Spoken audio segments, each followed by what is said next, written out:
Usually, before I go shaking my tits for the press, I like to go see how the professionals do it.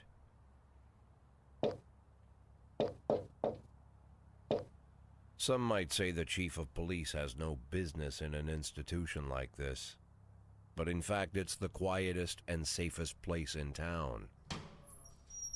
You won't run into any reporters, nobody gets into any fights, nobody drinks too much, nobody even raises their voice.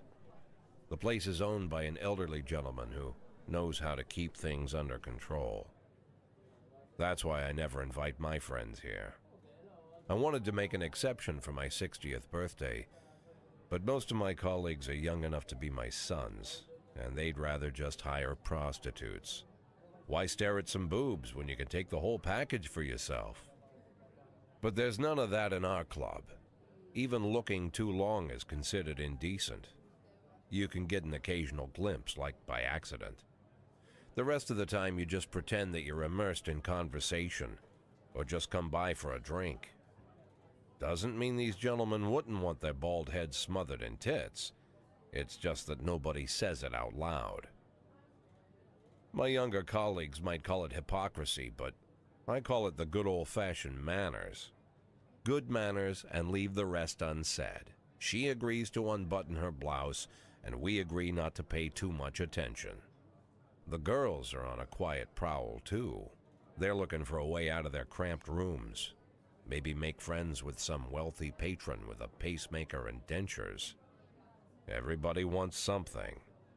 But we have to control ourselves, or we'll all turn into libertines and prostitutes. Hell, if there weren't any rules, I'd be belching and farting, jumping up on the table, arms held high, yelling, "Shake it, baby!"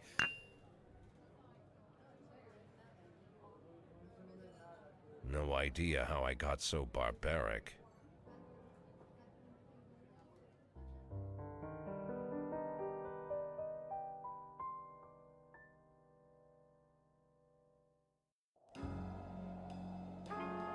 All right. Get back to it, kiddos.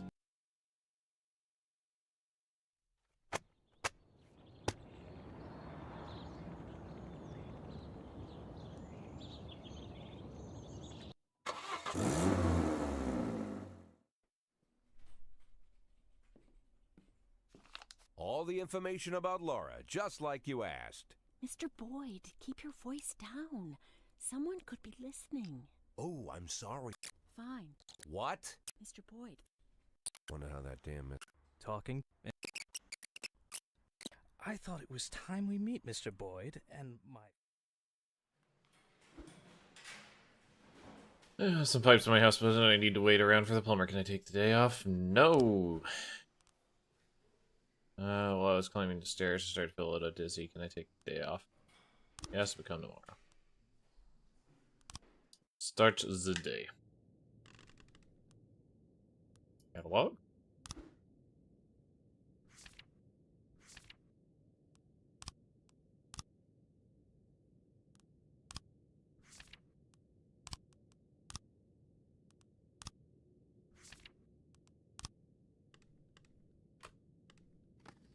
Start from the beginning. Back in business.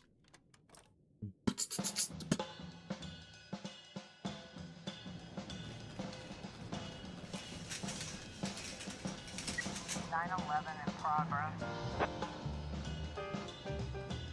910 in progress. Theft. Although security guard Robert Childress saw 6 people break through a hole in the fence around the construction yard, climb onto the site, and start one of the cart bricks. Alright.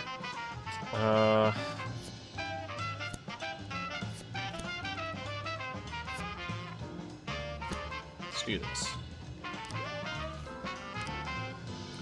Robbery. Young man who's just robbed called in a report. He came through the gate with a knife and demanded my wallet. I tried to run. He caught me and pushed me to the ground. In addition to my wallet, he took my watch, shoes, and even my belt. He tried to give it back to me. Okay.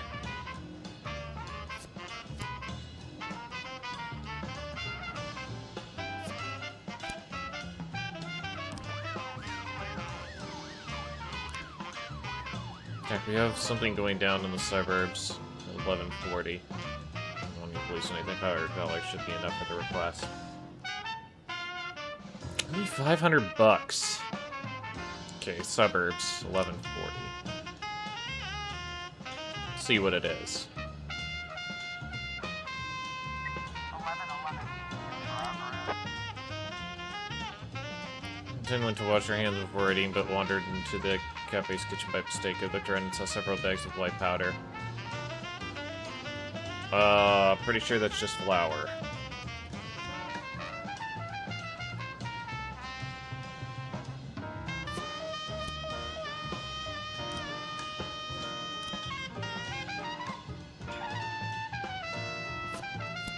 Bro, that's flour. Looks like we have a situation here. The suspect is running around and almost fell down the elevator shaft. He's standing right next to the edge, and there's terror in his eyes.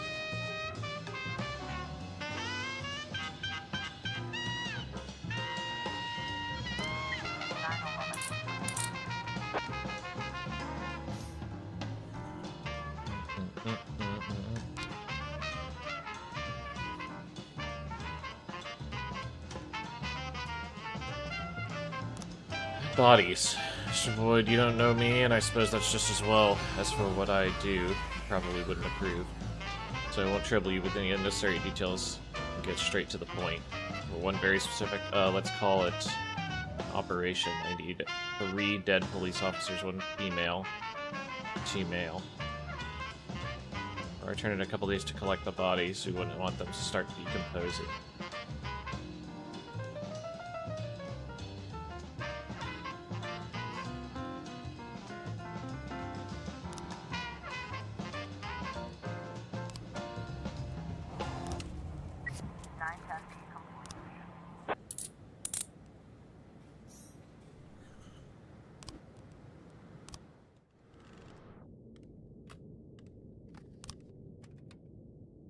Whiskey tinged.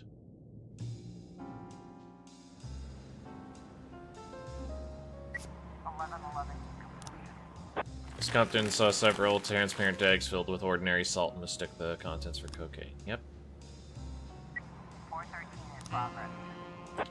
I just called in. His voice was high-pitched and he sounded hysterical. Hill police, some kind of beast broke into my apartment and is running all over everywhere. God, one bite from this thing and I'm dead. Hurry.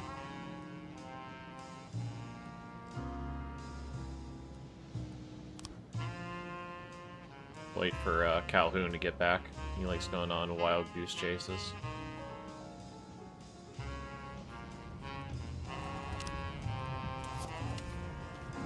Vincent Calhoun and Ohanrahana. Sure.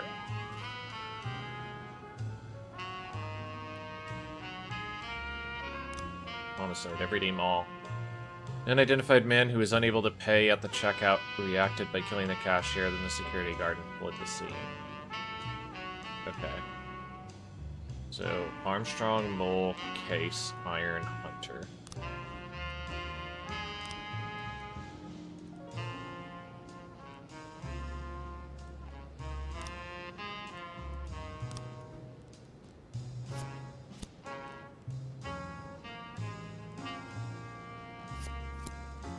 Armstrong and Iron.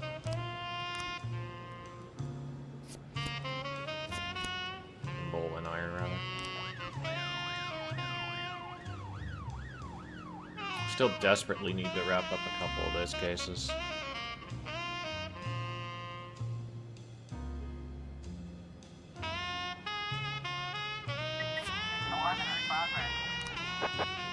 Large wasp got into the man's house. Yep. Heck, we don't know why you did it, but we had a damn good reason. Don't forget what friends are. Yep. Jason filed a complaint against a workman at her building. Pierce has been very vulgar and follows her around. I've never seen such a horrible jerk. Punish him. That is not a rape.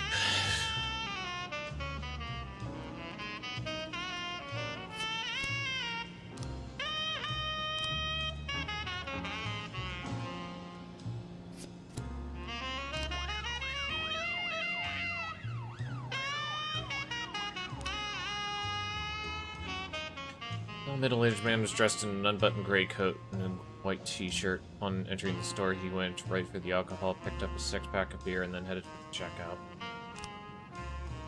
Standing right in front of the guy at the checkout, he seemed to be pretty suspicious to me. What a nasty spell. I got away from him as fast as I could, and on the way out, I told one of the guards to keep an eye on him.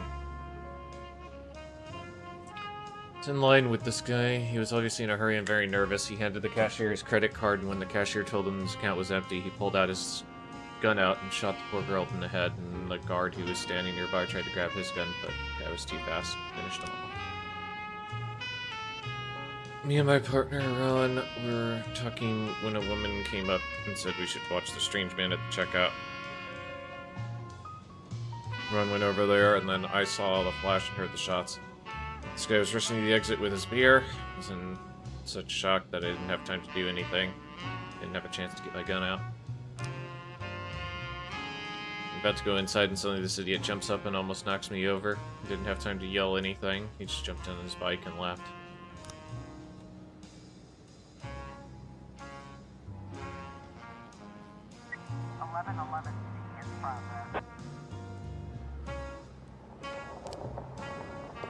According to an anonymous search, a house registered to Ernest Franklin is being used to produce and store large quantities of drugs. Mr. Franklin has a record a mile long, including illegal weapons and drug charges. Last time we had him in here, he just opened fire on some teenagers for climbing onto his yard to retrieve a baseball. Well, send in some people, I guess.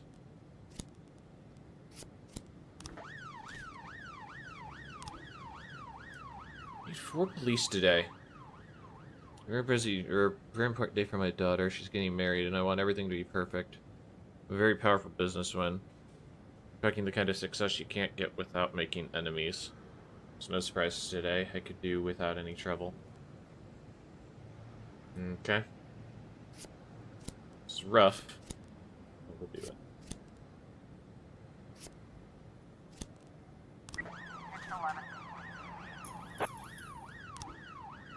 Maintenance worker Billy Sue, whose behavior Cynthia Jackson complained about, had only whistled as the girl passed by.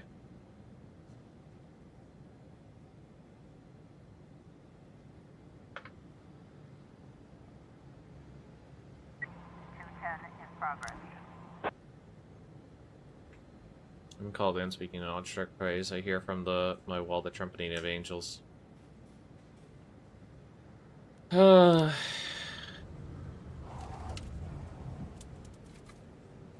So them religious nut jobs, you kind of got to be careful.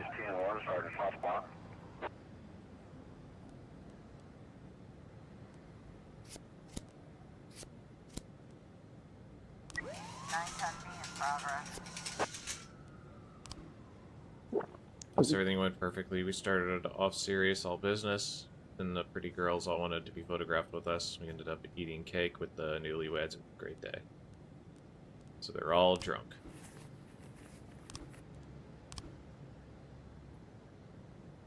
I surprised touched 2 strange men across the street smashing in the shop window of the jewelry store. They disappeared inside.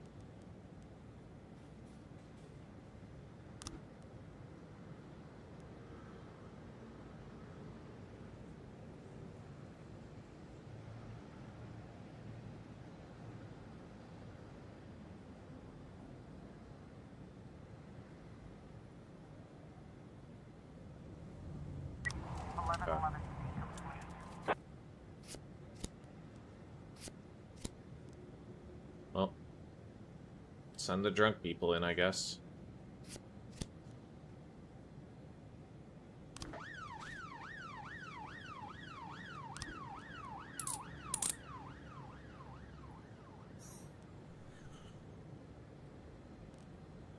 Loot found ficus.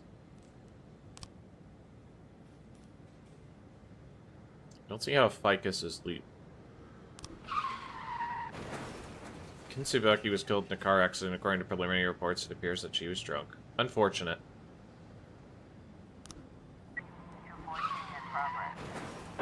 Unfortunate.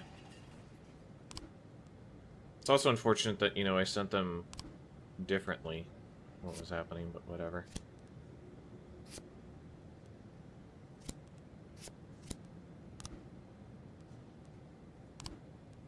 Excuse me? You mean you can't go in there alone?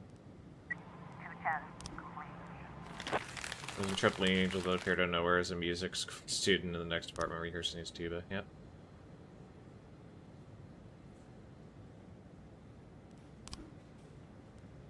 Got 3 new frames.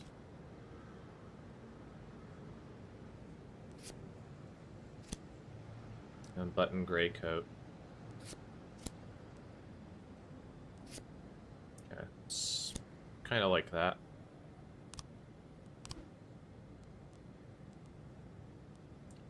The bouncer says he detained a weird guy who took off his clothes and started molesting the girls on the dance floor. Come pick the city up and haul him off. Okay. No new frames. No new frames. No new frames. Pretty lame. Officer on scene. Looks like Man and a woman are struggling to carry a luxurious couch through the broken window into their van.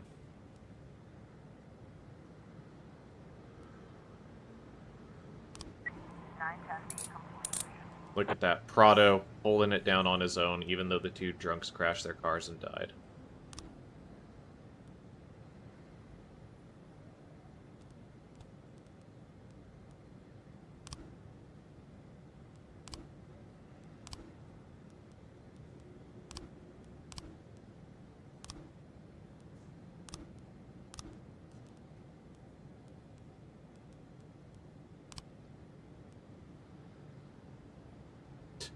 Fire the dead person.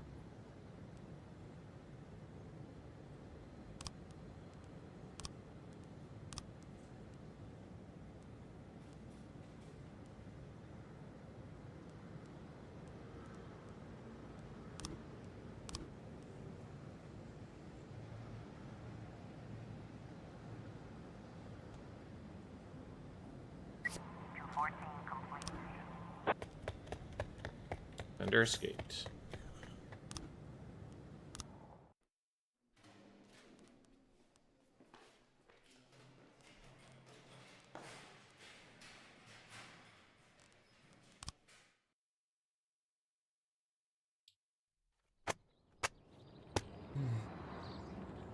Senior citizens across senior citizens empty pharmacies across.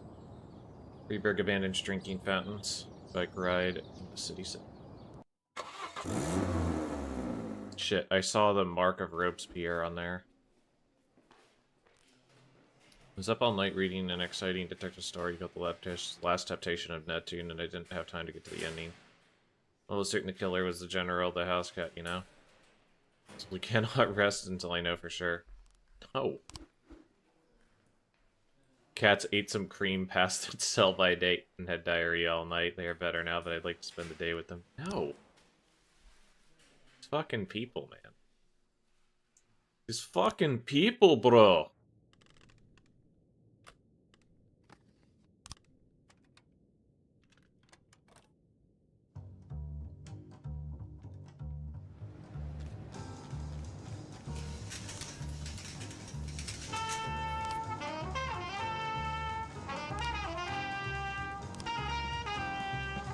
Alright, so we need to hire people for B.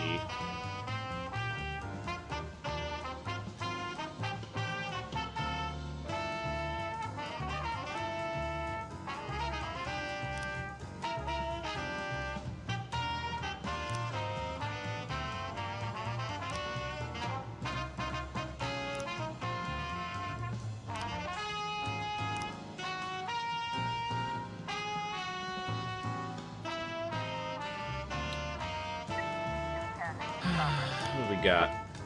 Snorty conduct. The bus driver just called in, reporting the group of teenagers were running down the street, throwing stones at the shop windows. The man told them to stop. For his trouble, he was struck in the head by a rock.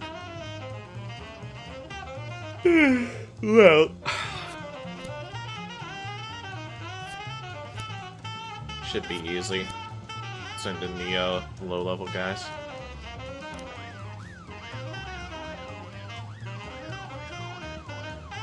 Beat the shit out of some teenagers.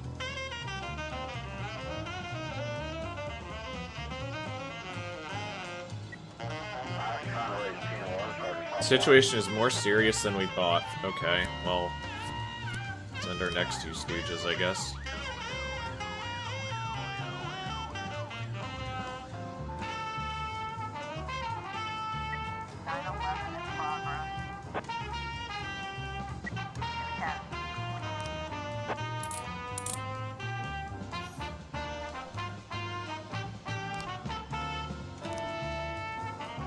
Items went missing at the home of Veronica Long. Items worth over $10,000. Friend and I were sitting together in the evening drinking wine. Not a lark. Clara said we should try on my jewels. We had fun putting on rings and necklaces, trying different things together. But then we set everything back in the box. My friend went home and I decided to look at my jewelry one more time. That's when I noticed 4 rings were missing. I was literally wearing them an hour ago. They're very expensive, have been in my family for generations.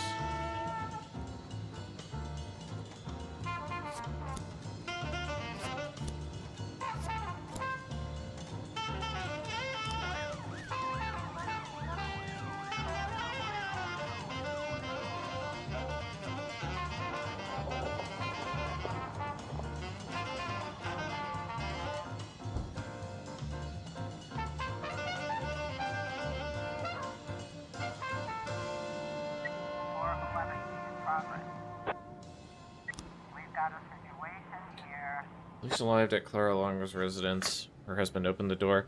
She shot a look at the police and ran away down the hall, but soon returned and sat on the sofa.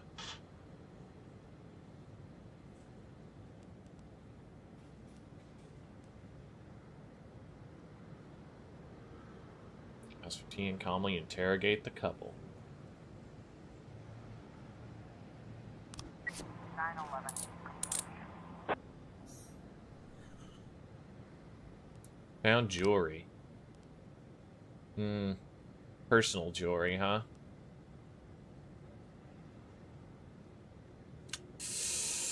Tough call.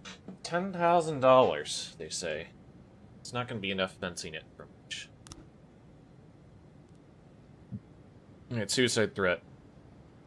Theater director called in, reporting that one of the young dancers had locked herself in the dressing room and wouldn't respond to knocks at the door. I don't have the strength to break down the door. I'm afraid the girl might have done something to herself. She was very upset to learn that she wouldn't be among the principal cast in the upcoming premiere. Seems like a false alarm.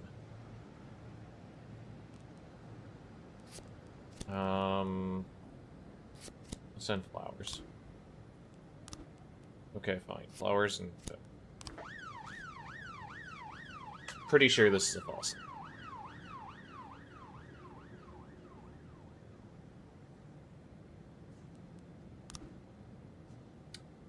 Someone going down to the Sardius Jewelry Store at 1900. Okay, 1900.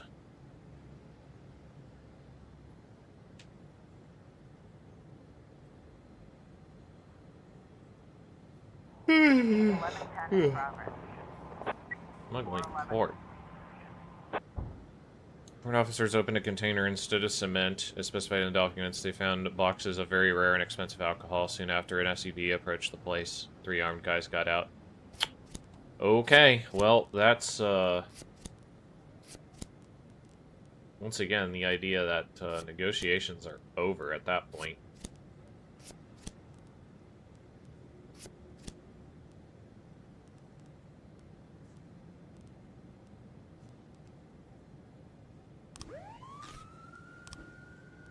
Officer broke down the door and found the dancer had simply fallen asleep. Okay, so we should be getting a report here. Now we have to see just how serious it is.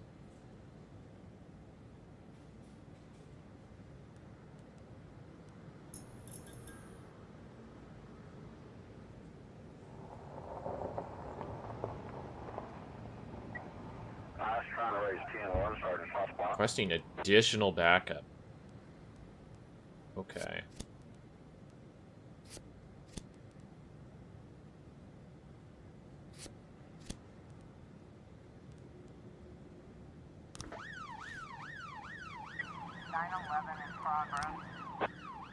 Okay. The Constance Jewelry Store detained a man who had quietly pocketed necklaces and several rings. Acting elephant refused to turn out his pockets. Let's sort this out. Nope. That's fine. We can let a jewelry store get hit. My main thing for that is, like, is this something that I could plausibly deny at all? And if the answer is no. Like, when they hit the fucking courthouse and killed people inside. Like, you can't just... Oh, yeah, sure. Nothing happened there.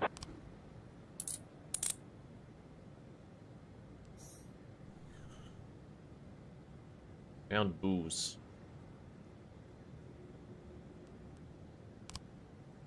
Okay.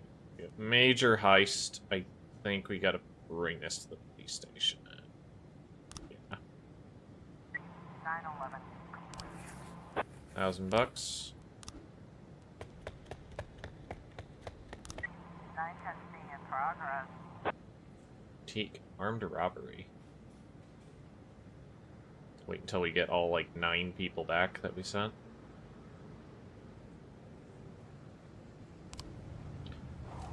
A base woman wearing a bunny mask entered the boutique and told the saleswoman to put all the money in the register in a sports bag. When the clerk left, the woman wearing the mask pulled out a gun and fired it into the air. Another customer at the store whispered from the dressing room, besides the money, she also wanted a red dress size XL. Single person is not necessarily squat worthy, especially with just a gun.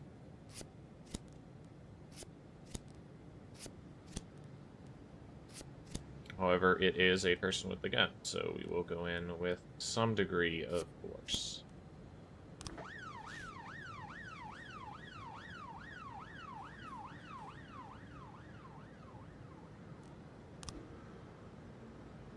Three new frames. An investigation. Okay, it wouldn't be that because they were doing cocaine.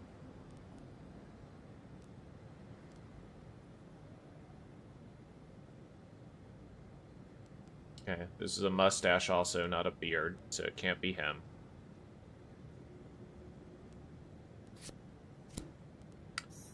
Uno Savini, student.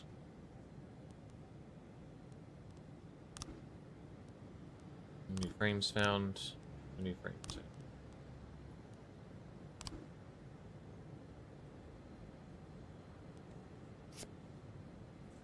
Don't think we're gonna need the SWAT, so let's just get in there. Make sure that we get this capture.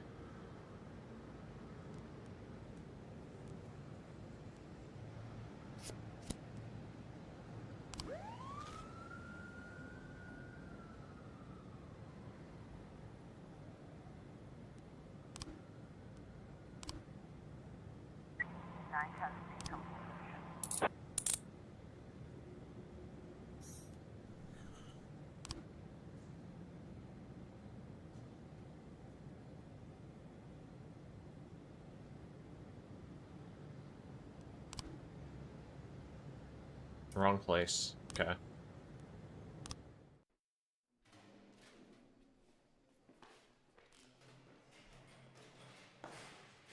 Alright, Shift B got a bunch of new people. Nobody's at 5 on this one. But, yeah, nobody's on 5. Let's tell... Beasley? I think Beasley was the head. Let's have him work so that we can pick up the person. What's up, Armo? It's all good. City Hall. Mafia, birds of a feather flock together.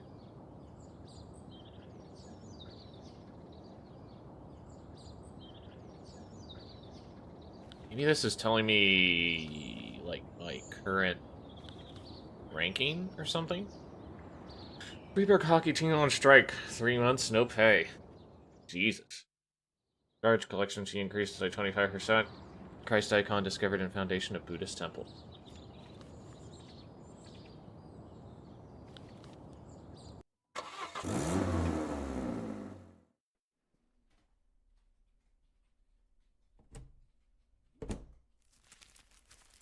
What's this, Martin? Think that'll cover breakfast? Good Lord, Jack. You should knock. Don't worry, Martin. I don't care what kind of business you're up to. Although on second thought, scratch that. I'm very interested in your business. In fact, that's why I'm here. You have a lot of connections? Depends on what you need. I want to keep my job.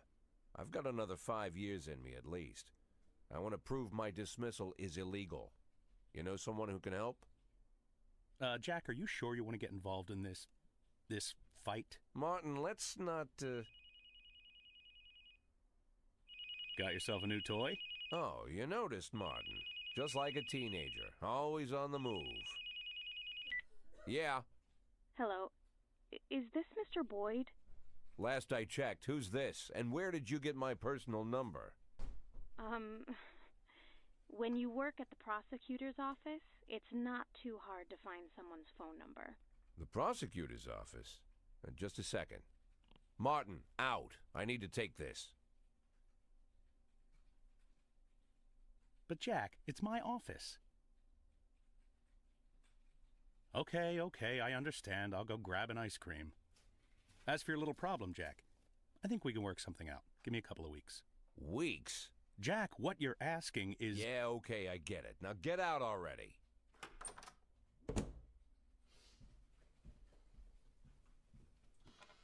I'm sorry, what'd you say your name was? My name is Lana Berman. I'm the deputy prosecutor of Freeburg. Well, one of the deputies. Not even the first deputy, to tell you the truth. How can I help you, Miss Berman? I don't know how to say this, Mr. Boyd. You see, Mr. Boyd, I'm in line to be the next prosecutor of Freeburg, and apparently that's happening quite soon. Soon? Shia Broom was just re-elected for a new term. Yes, but she'll be resigning in February. She's suffering from a heart condition, so she's chosen a replacement to carry out her term, and she chose me. You have no idea of the scandal, Mr. Boyd.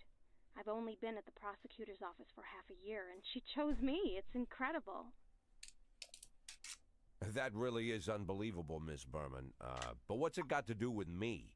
Well, I understand how this call would seem strange to you, Mr. Boyd, but Mrs. Broom said she said that you have a lot going on, but you're the most honest official in the city.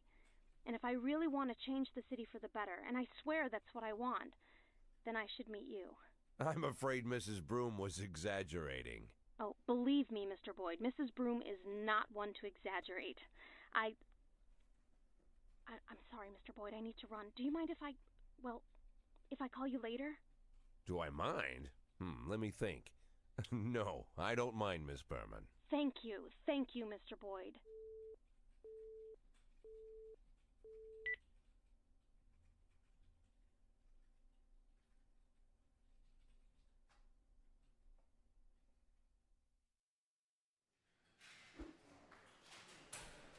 No, you motherfucker. You don't get to read your book. Bitch.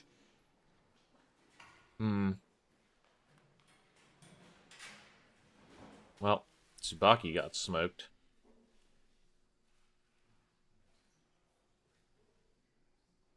So, we're hoping Beasley turns in someone.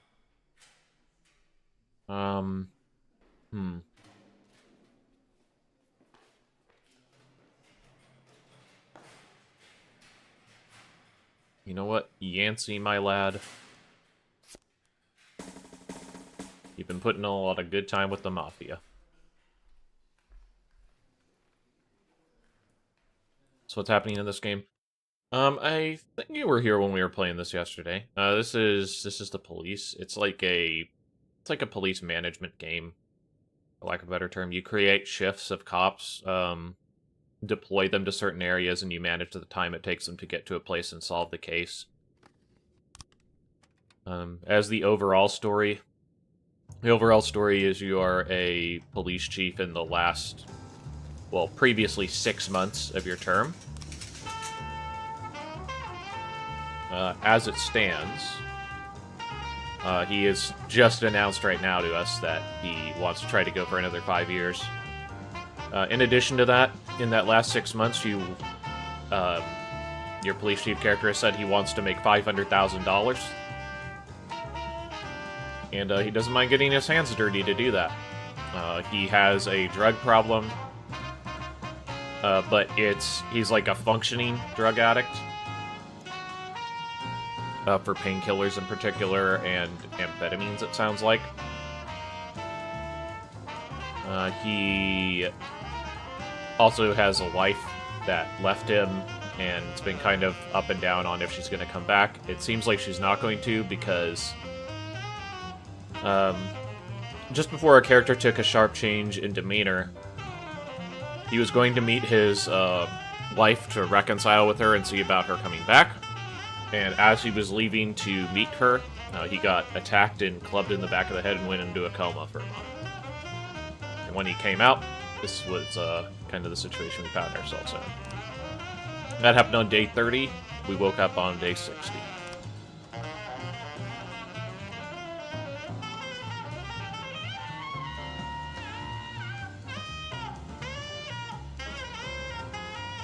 Alright, so, like, for example, this is based on a investigation case, so the chief investigator has to go to pick up the suspect, but we can assign 2 people.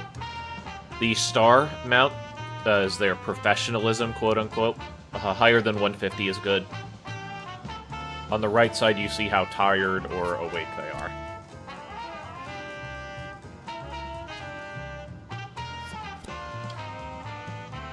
You can also sometimes deploy SWAT, for example. However, in this case, for this particular arrest, this guy was basically just low-level drug selling, and the guy he sold drugs to had a heart attack and died. So I don't think we're going to need the SWAT team to pull this guy in. Is that the lead detective? Oh, Skinner. My bad.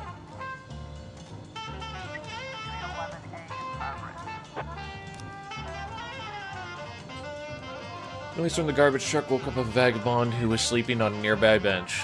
The homeless man became angry and went to scold the truck's driver. A fight soon erupted. So, basic fight.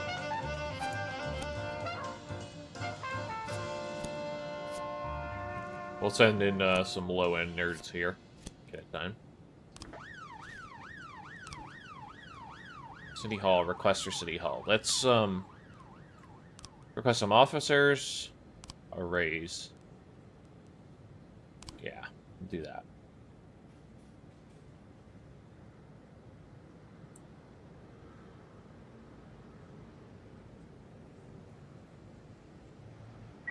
In progress.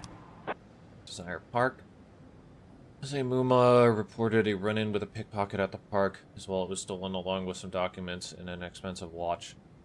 I'm sure it was the red-haired brat who was rubbing all over me. Okay. Hey, Calhoun, go ahead and get your fat ass out there and run down some kid, huh? Take Feinberg with you. Maybe get some nice matzo ball soup or something. You degenerate bastard.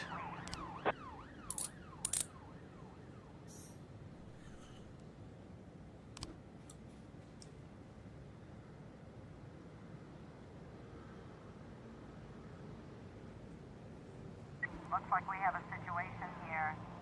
Theft Desire Park. Seen quietly on the bench is a red-haired guy who fits the description, but in the distance there's a woman struggling with a young man in a hood, shouting and clutching her bag.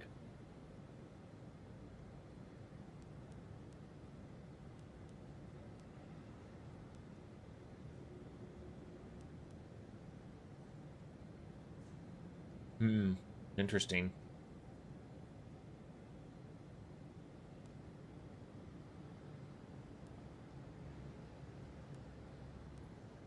This is an odd one.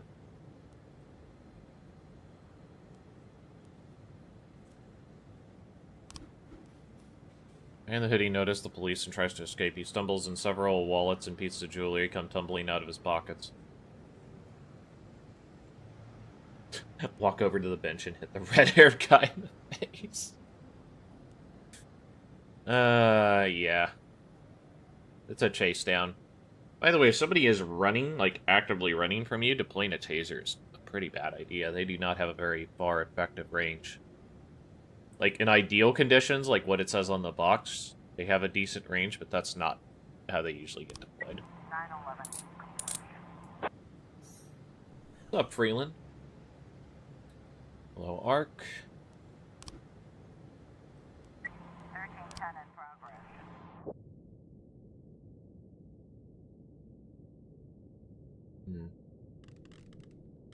Well, that's no good, man. You need to... get your head right, whatever it takes for you, man.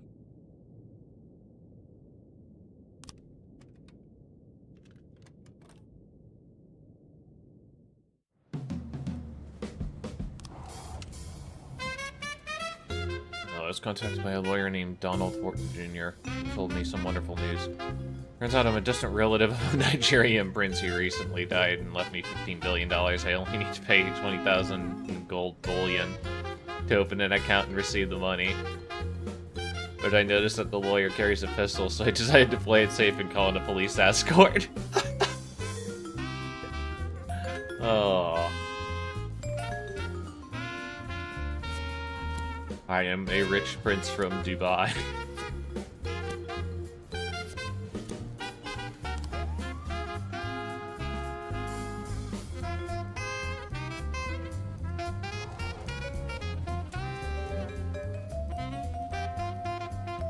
Things get better, man. It's only a little bit of sickness. Just gotta rest up, push through, do what you can.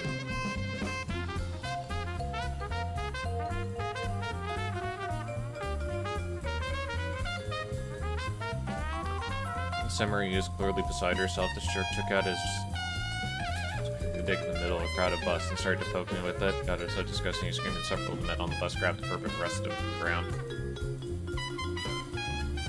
Hey Calhoun, you like touching weenies? Go out there.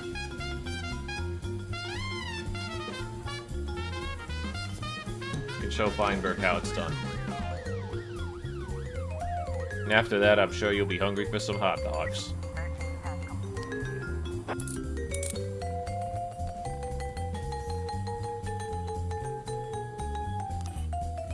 I'd like to say I don't speedrun when I'm not in a good mental state, but that's not entirely true. I've definitely done that before, particularly if I needed to do so, because I had something coming up that I needed to practice for. City Hall had a wall repainted by some hooligans. The police can't do their jobs in a timely manner and send these criminals to prison. They can spend the shift cleaning it off the wall.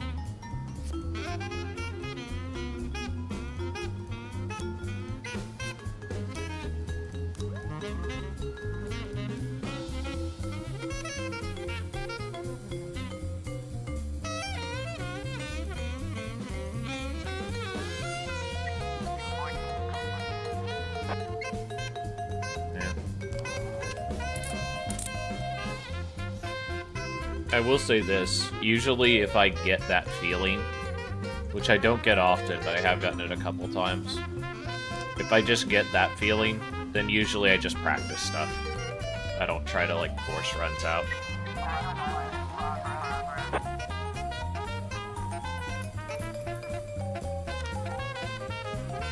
I witnessed saw a man in a pickup truck cruising down the road, stopping at every parked car, siphoning fuel off the spare tanks. Carried in the back. Passerby went by him and saw the man had a gun and ran. Okay.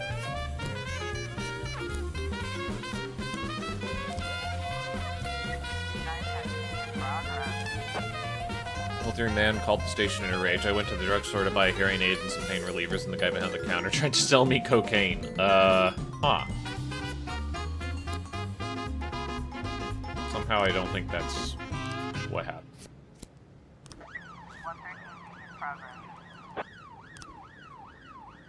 Jacking alarms went on the Hell's Own Wheel Motor Show.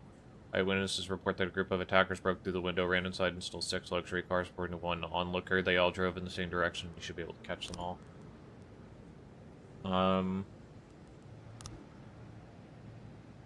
Our man entered the publishing building and demanded a copy of the new novel written by Ivan Bykov, which was gone. Or had gone to the press. Okay, this is kind of rough, actually. We'll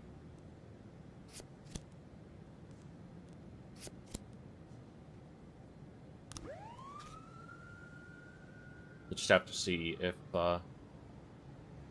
people get back in time. 412 in progress. Officer on scene.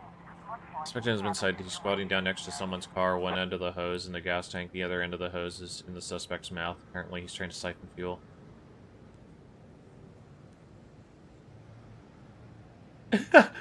Let's sneak up close behind him and strike a match to see him better. Jesus.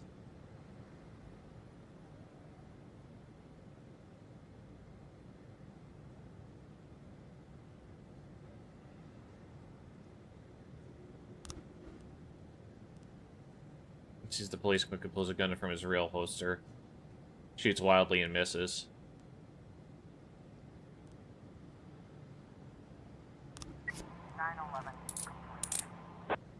9/11. Shoot the man. We caught him by shooting him. 11/11. Old man has a hearing problem. The pharmacist was trying to explain that the old man's Vicodin prescription had expired and he mistakenly heard something about cocaine. Expected. Alright. Well, Calhoun's probably dead, but... okay. He won't even go. Officer on scene. Looks like we Man fires his shotgun in the air and yells at the editor, "Better bring me that fucking book right now, or you'll be a hero in tomorrow's obituaries."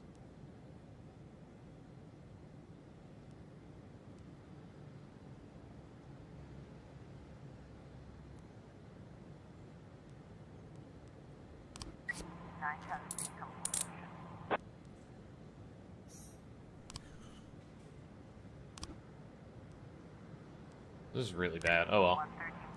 Carjacking gets away. Not much we can do about it.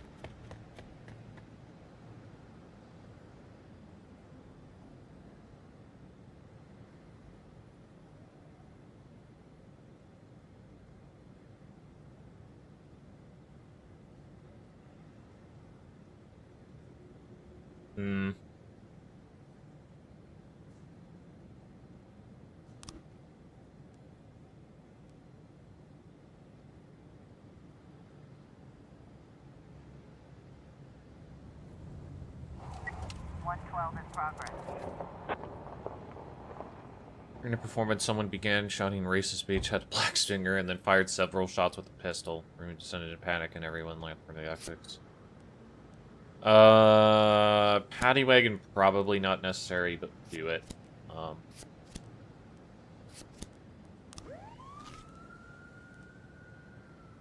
City center.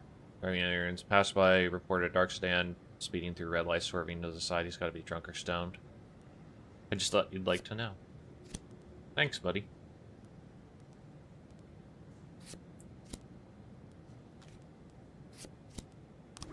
Calhoun and Feinberg, get your asses out there.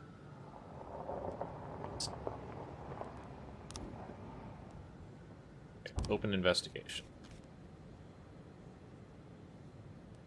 So my recollection is he shot... Yeah. Shot Pogert on the head. Okay.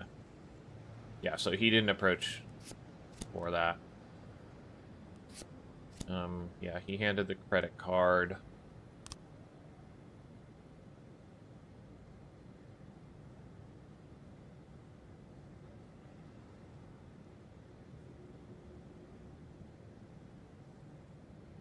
Okay, so we need a denial of the transaction. And we need the policeman shot, and then we're good.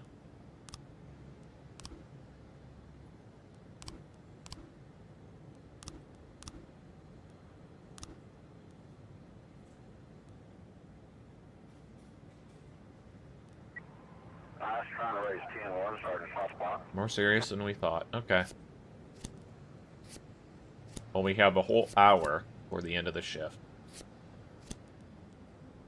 So we're just gonna send him in. Just gonna send in the clouds. We've got a situation here. Police cruiser caught up to sedan, which is swerving dangerously all over the road.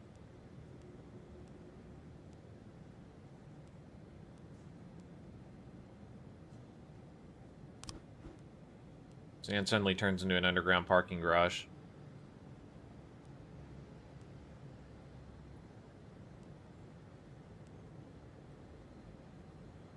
Yeah, block the exit. 112 complete. Can't get out that way. Pharmaceuticals found. This is a single person, no fatalities or anything. We will definitely sell those.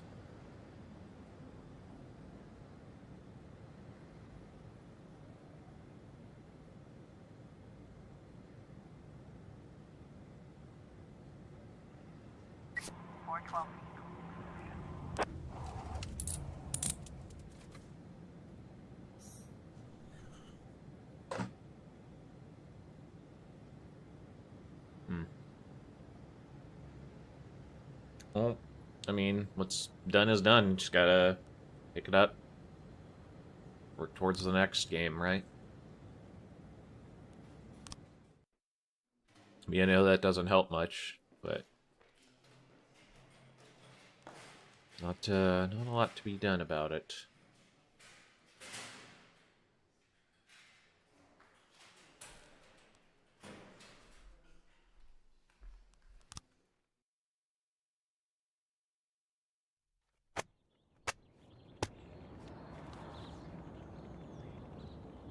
Gina's only strongest weakest link. Girl sets fire or a house fire to watch firefighters. This actually does happen, by the way. Or to watch fires as well. Freeburg mail truck missing. Nursing home to get cable TV.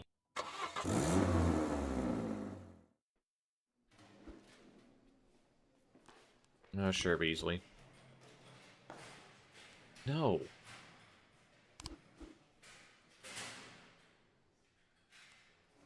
Your band is playing chair. You know what? Sure. Sure, buddy.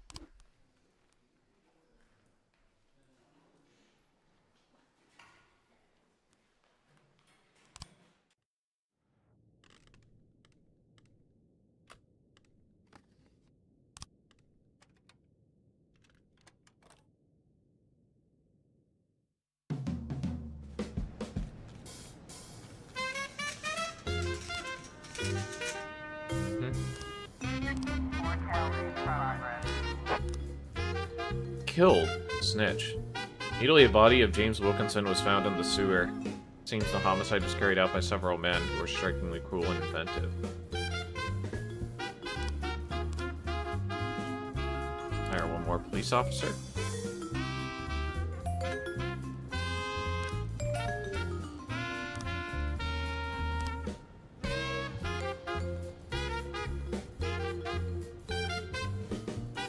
And Shift A.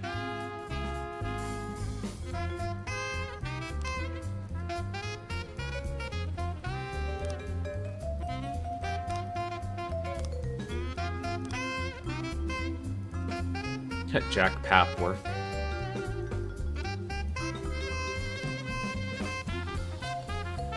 Adelaide Anderson looks like a fucking Call of Cthulhu investigator. Jesus.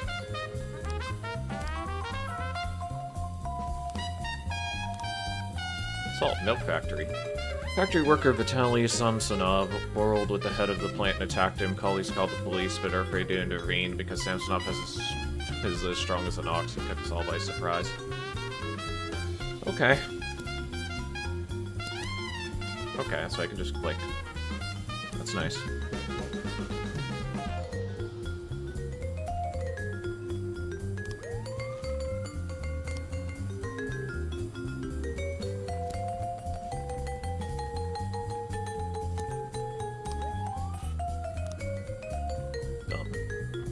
About 24 Amishmen chased everyone out of the city dump and blocked all access. The Amish community claims that the land belongs to them. And as evidence, they're presenting a handwritten document. An eyewitness reports that they're not behaving very peaceably. There are hardly any weapons aside from a few pitchforks. You still take the paddy wagon because there's a large amount of people, or a large amount of people. But yeah, we can run something like that.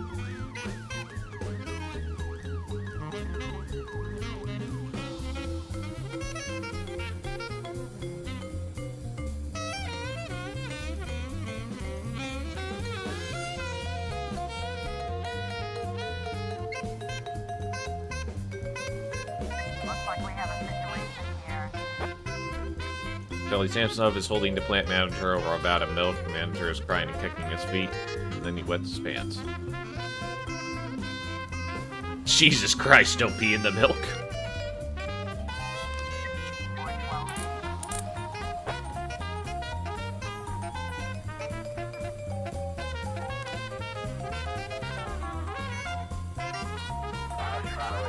Oof.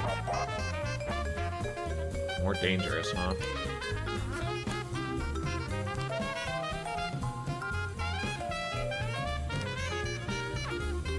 Nice. Fender caught. Oh, when they solve investigations, it's a huge boost also to these guys as well. I didn't notice that.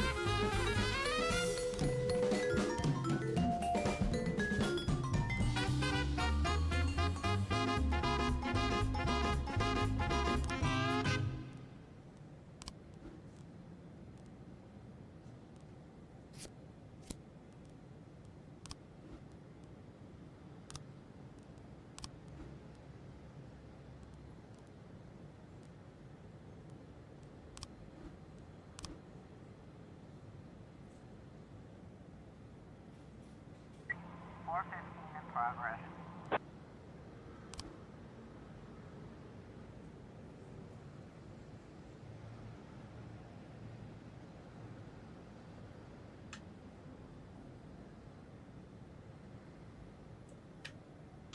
I can tell you there's going to be many, many more setbacks with any line of work. The question is how you are going to address it afterward, right? You seem to have a very strong passion for baseball. And, I would hate to think that something like this would, dissuade you from continuing to push for it, considering how hard you worked at it. We received numerous calls from visitors at the local zoo who saw a drunken zoo employee open the cheetah cage. The dangerous cats are running about and have started to attack people. Honestly, that's the type of thing you might send SWAT in for. So. 210 complete.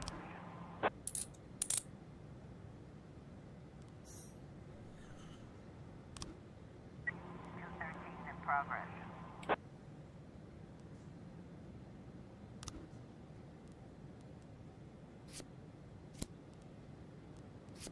Actually, we aren't getting our best person killed over this.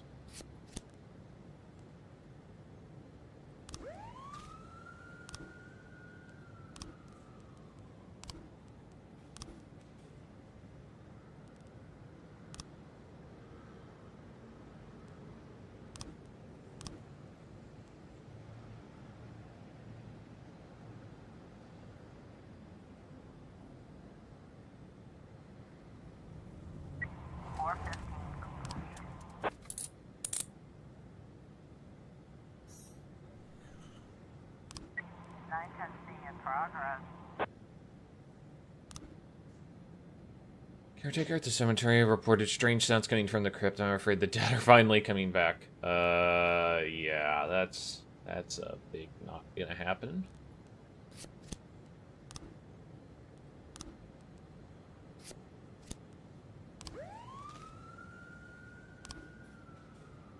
Man wearing a ski mask entered the LifeWire customer electronics store. He pulled a gun, demanded all the money and the most expensive toaster.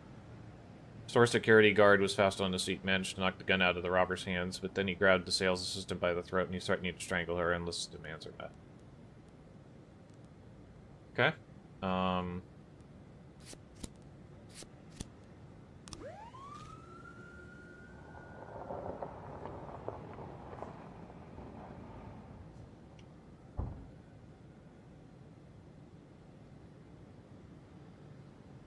511 in progress. We've got a situation here. A ski mask in the middle of the store holding a girl by her throat and yelling at employees.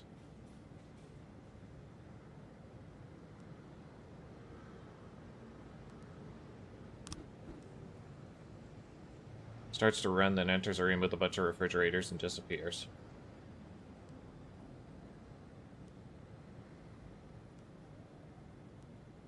Expand the search of the entire store. custody complete. If you don't know what that refrigerator sets to.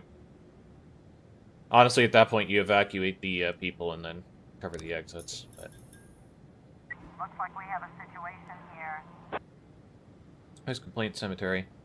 The door to the vault opens and there's rustling down in the darkness. Shine your flashlight down there. Two homeless men jump out of the darkness. They're carrying a shovel and some jewelry. Seems they don't want to give up their plunder so easily.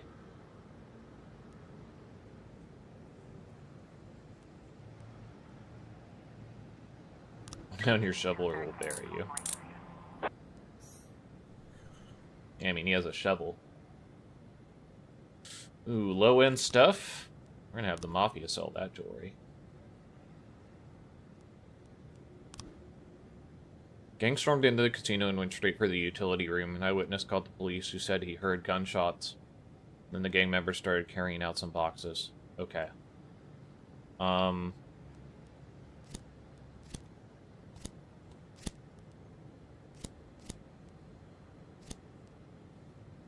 Send in the clowns. This is a little early, which is unfortunate. But, yeah. 110A in progress. Particular incident. The owner of the grocery saw a car drive onto the sidewalk and knock over a girl who was playing with her roller skates, and the bastard stopped, waited a second, backed up over the child again. Heard that's how the Chinese do it back home. Are we really gonna let them get away with it here?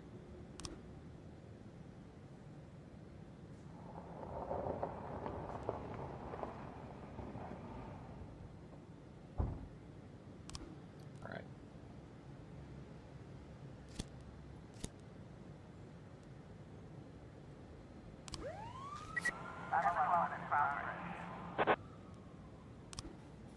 Insert a bar. Frank Zucker reports a young blonde in a short red dress approached him at a bar and offered to go to bed with him for cash. Zucker laid down with a whore. Can you believe this bitch?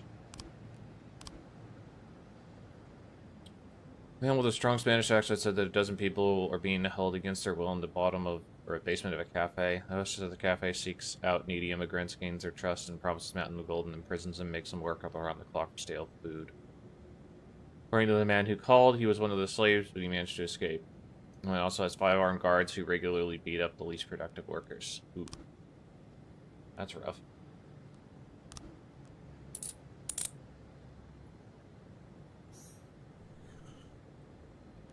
Automatic weapons found. Yeah, we gotta bring those to the police station. You have prepared the corpses I asked for? Yes. I don't know why you said no, because we did have dead people. That's weird. We had a dead woman and 2 dead men, so I don't know what he wanted besides that, apparently. 110A complete. Not that I wanted that to happen, but it did. Maybe I was supposed to delay filing the paperwork. Yeah, maybe that was what it wanted, actually. 1312 in progress. News impersonation. Lucifer in the Sky with Lizards nightclub. 4 police officers entered the nightclub and started arresting people for having fun. They bullied the girls. One of the guys got angry. They beat up and humiliated. One of them put a gun in the patron's mouth and shouted at the others. Another cop knocked the man's front teeth out with blood of his gun. The club manager has serious doubts that these are real police officers. Suspects that one of the offenders. Okay, yeah.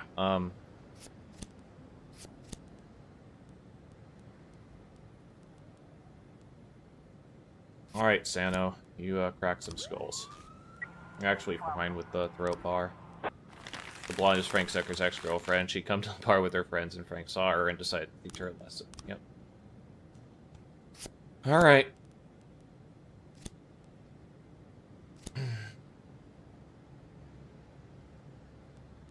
So 5 people is a lot.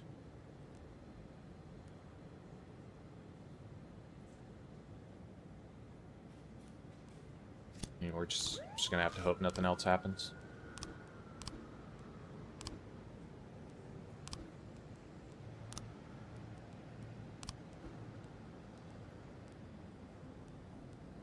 Double homicide, yeah.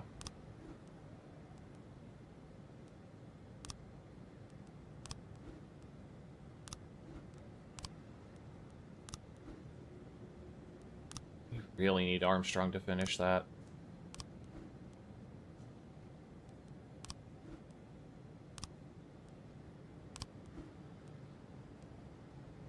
We really need all these guys to finish their stupid investigations. Alright. Cool.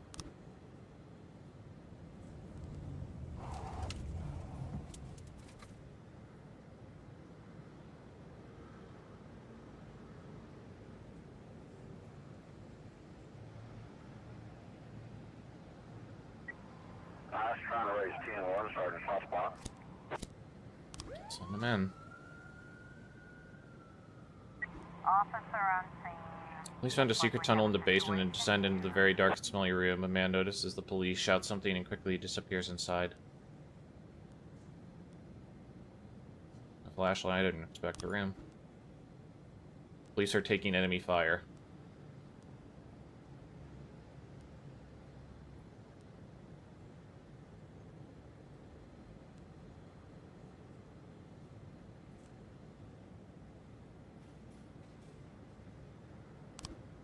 In the next room.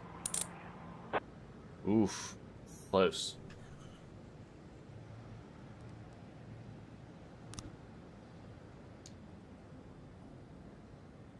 That's just what you call good police work there.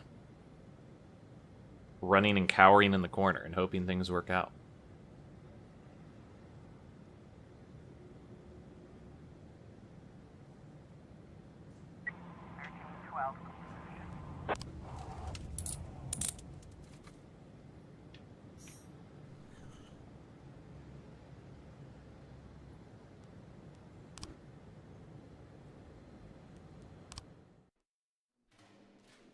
Alright.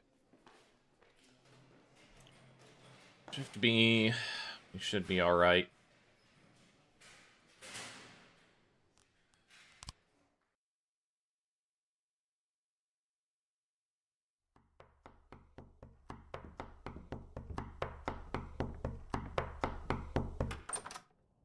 Mr. Boyd, I am Agent Avrahami, and this is Agent Roberts. You'll have to come with us. What now? Oh. Please get dressed, Mr. Boyd. We'll wait for you in the car. Mr. Boyd, did you hear what I said? You know what? You boys can go to hell. I'm not going anywhere. Not right now, at least. You can come down to the police station during regular hours. You can't just come to my house while I'm sleeping, pull me out of bed without any breakfast. Right now, the only place I'm going is back to bed. I'm closing the door now, and if you...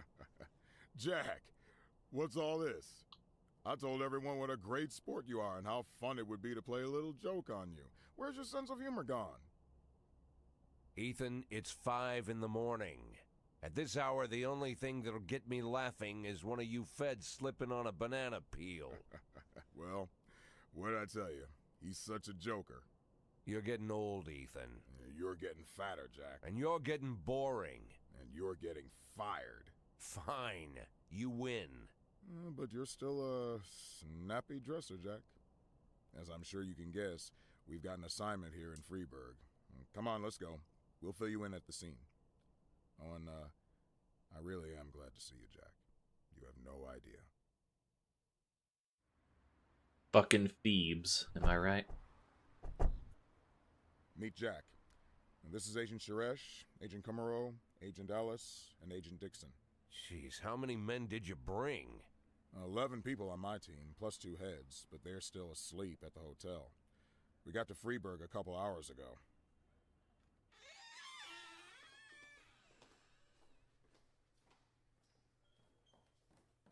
Actually, I was asked not to communicate with the local police, at least until the press conference, but, well, you're a friend. And by the way, you're lucky you didn't have time for breakfast.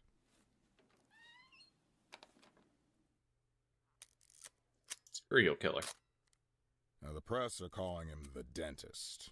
Just like every other fucking maniac, he's got his own stupid nickname. We spent 19 years chasing this guy. The M.O. is always the same. He kills young women in a small town, drops out of sight, and then reappears on the other end of the country with a fresh set of victims. He kills without hesitation, stuns the victim, then strangles her while she's unconscious. And that's when things get fun. He uses a power tool to ream out the dead girl's mouth. For 5 years, we've heard nothing. That's the longest break he's ever taken.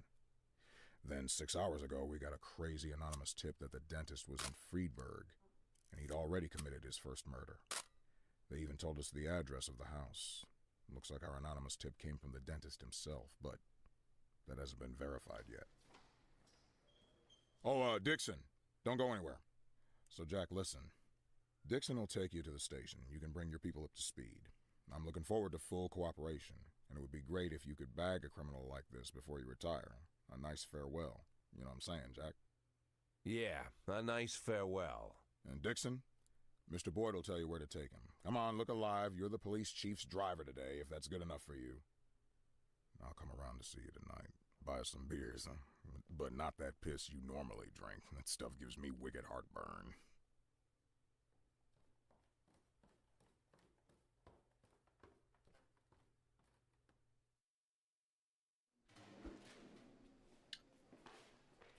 Started to feel dizzy when climbing up the stairs, huh, Mr. 150? I take the day off? No. Drank too much. Yes. I think I forgot to feed my fish back at the house. No. Fucking people, man.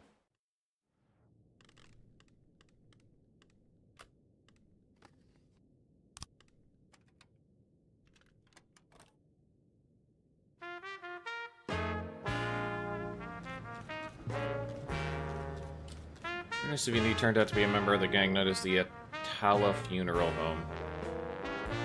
He'd help you bring down the gang if you make him an informant. Sure. Chief, the suspect is denying everything. If we want to get this guy's boss, we have to loosen his tongue. Proceed.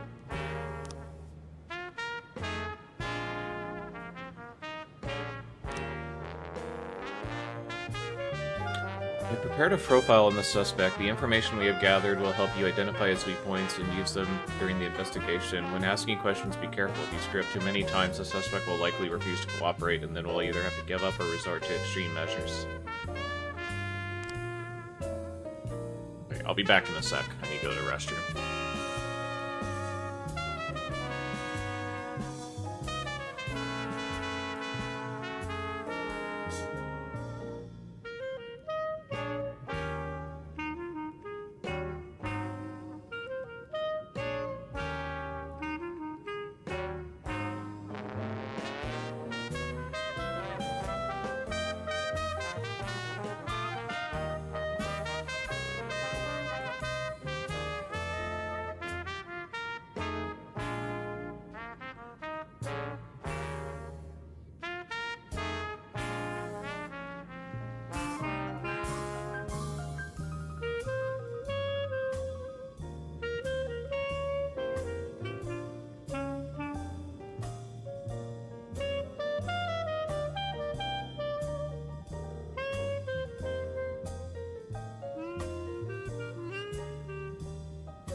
Okay, I've returned. So it seems like this guy's basically... I forget what phonophobia is. I want to say it's like fear of loud noises. But he's also got a fear of electricity. He's also has claustrophobia, basically, and has been probably beaten as a child also, and bullied. Classic bitch.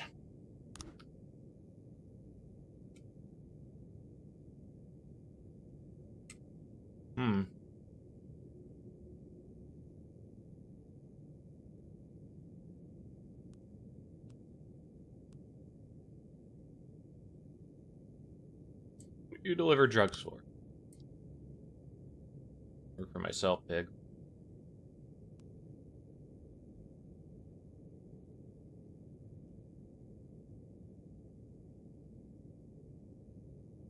Okay. So you don't want to take the mother approach.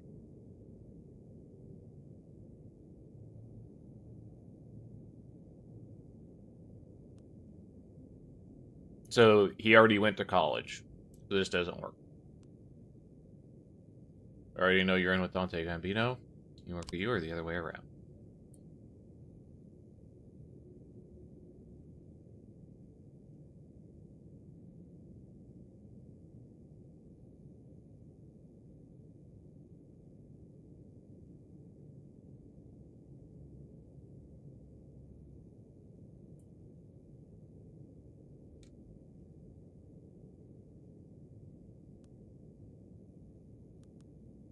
There we go.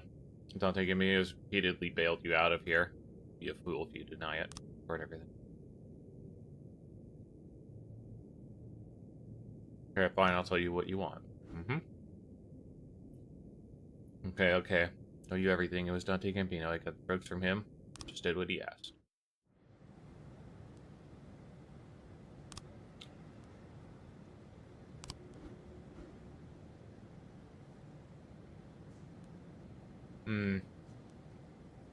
Okay, we need some investigators.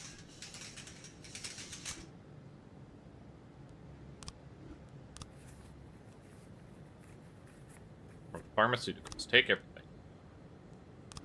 Serial murder.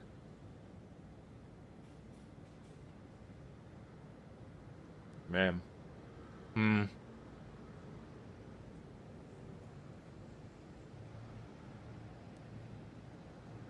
Mole Iron Hunter Colon.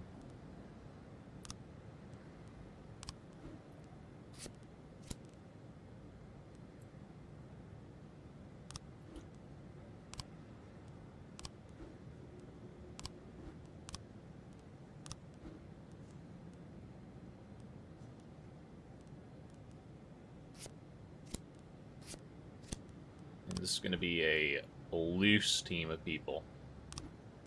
White loose.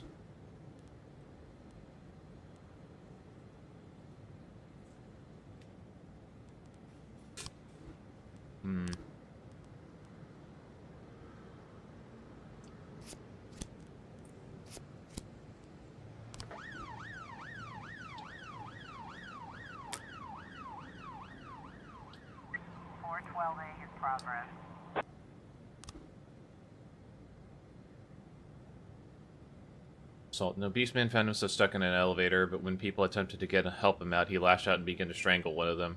It's the third time I'm late to work, and it's all because of this fucking elevator. Okay. You crazy boys. Get the taser.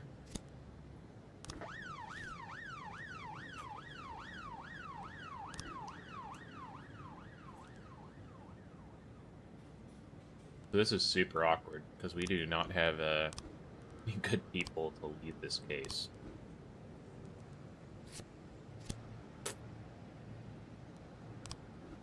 Yeah, we can't change the leads either once they've been chosen.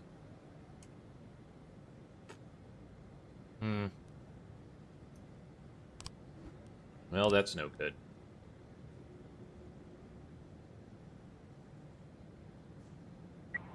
A in progress.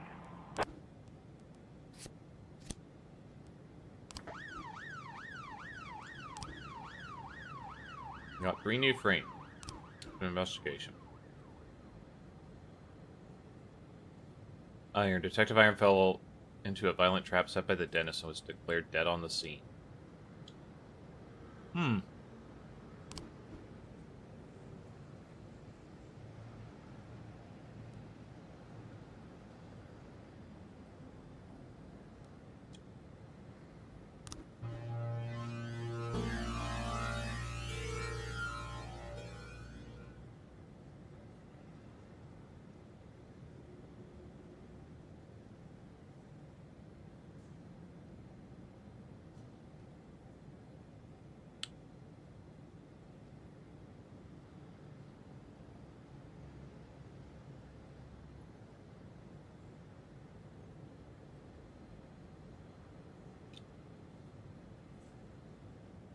Hmm. Okay.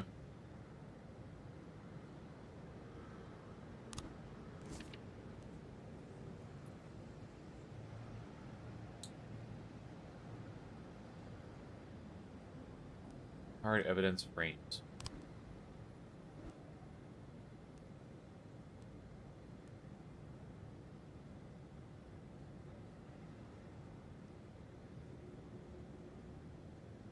It's very odd.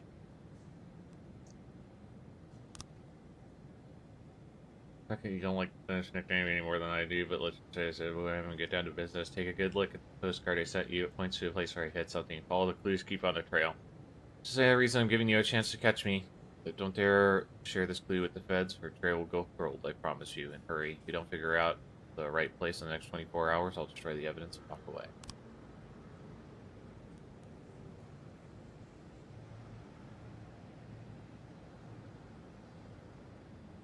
Hmm.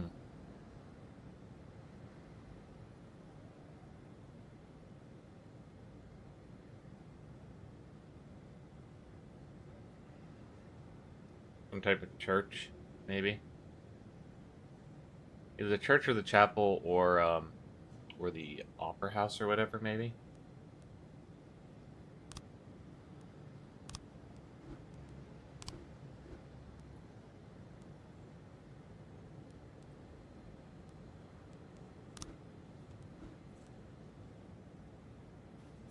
You should get yourself into a dangerous game and you can't win without evidence on the dentist.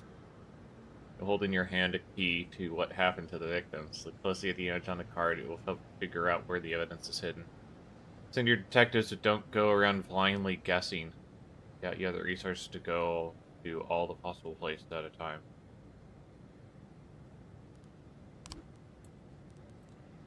Okay, this is a real problem because we do not have a lot of investigators, really.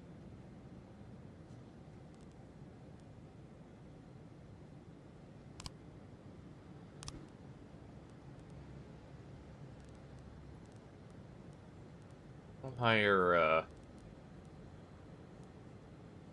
hire Bucarica. It's a snitch.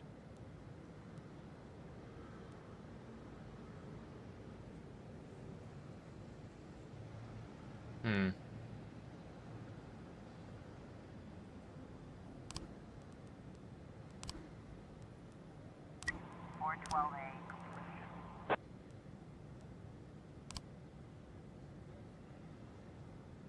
We have some serious problems here.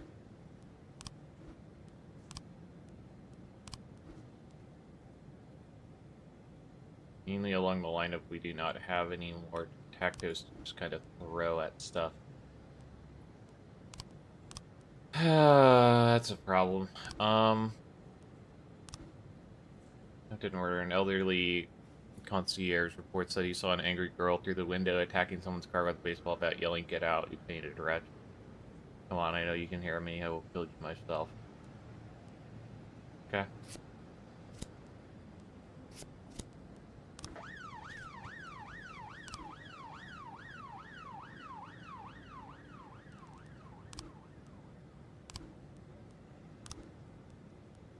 Oh, you need to declare Iron's dead.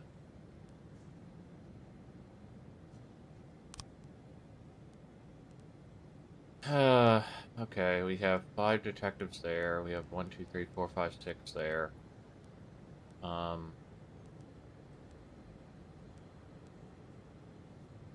We need to ship one of these guys over the other ship.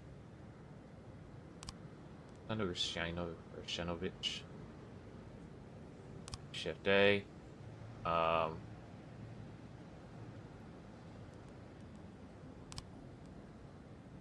get a new detective. Nothing else.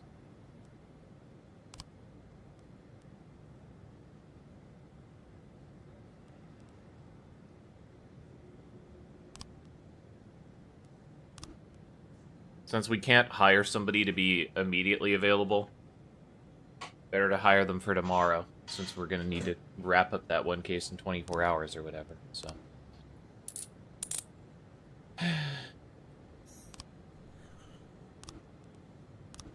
Top Police Theater of Drama. Mr. Boyd, my attempts to raise the ratings of Justice for All failed, and I was let go, but I'm ready to launch a new TV project, this time about the harsh everyday life of ordinary police officers. For the pilot episode, I need 2 cops who can ride around with for several hours. We'll go around the city in the police car and record various real-life stories. Your officers will be rewarded $300, and you'll get an impressive bonus. This time we do have a real budget. Sure. Send, Calhoun go babysit these fucks. Okay, what do we got? Holy House Pizza. The dentist may have hidden evidence here about the murder of Alice Bell. Okay. So Holy House Pizza is an option. The other one. Papa Carl's Pizza. No. Olive.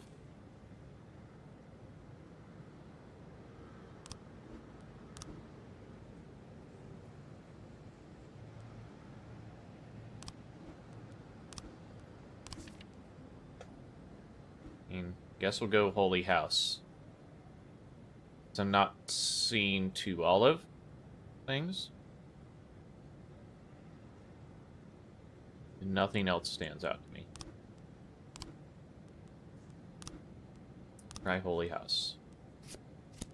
Hunter, go there with SWAT. You need at least 2 officers in SWAT. Fuck everything.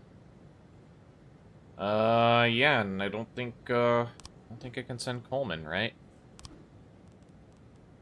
Coleman's investigating something. Yep. Unfortunate.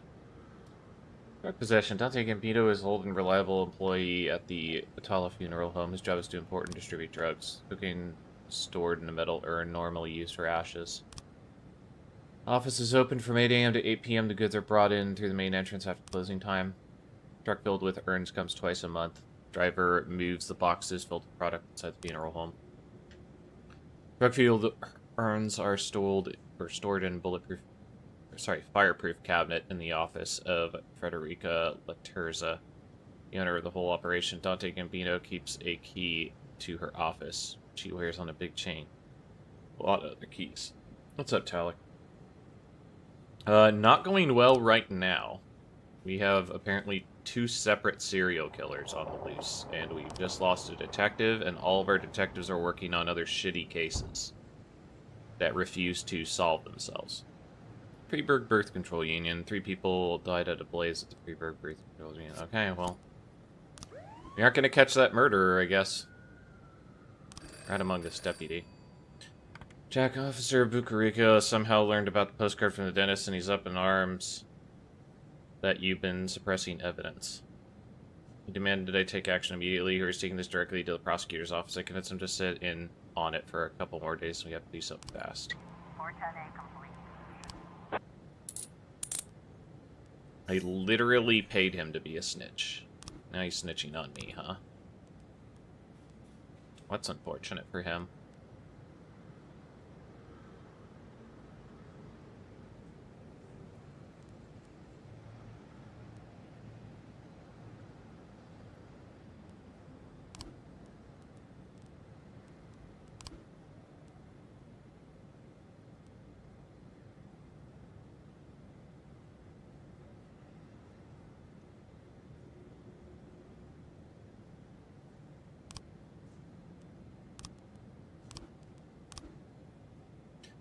Thank you for the wonderful help. I think it'll make a great TV series. In fact, we ran out of true stories and had to improvise a little, but I think someone blurted out something not very nice about the police and about you personally, but don't take it to heart.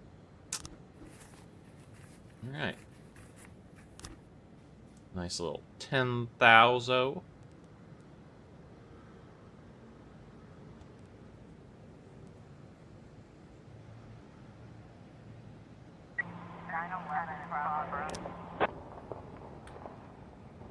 Michael Ayers' nurse was about to go home when the building suddenly lost power and it got really quiet. And then I heard muffled noise like a little clap from down the street. The building had about 10 employees. I didn't notice the fire at first. When I saw the fire, I began to yell, and it was too late. Some people just didn't make it out. At the time of the tragedy, I should have already been at home. I was leaving. I ran into Ronald Sherman on the street.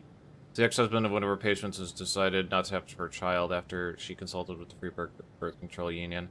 After that, Mr. Sherman openly quarreled with his wife. I understand he beat her, and later they divorced. Since then, he's come to our offices several times, and on the evening of the fire, he was standing across the road wearing a large backpack.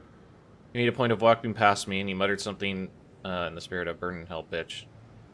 I thought how close I already was to hell. If people could wear such ugly red sweaters. Fire was started with a small plastic container filled with accelerant, just thrown from the street through the open window. When the fire began, the building was already without power, which interfered with the usual evacuation plan. Damage to external cables show that they were not cut, but were simply pulled from the wall by force. Okay.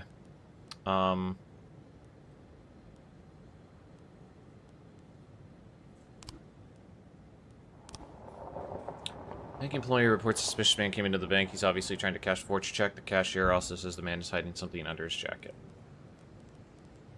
Okay. Very, very broad.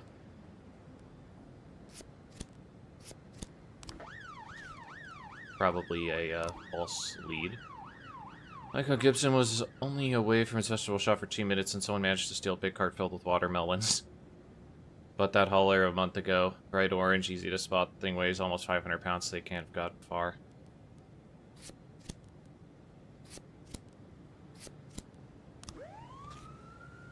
It's relatively close, so I can send more people there.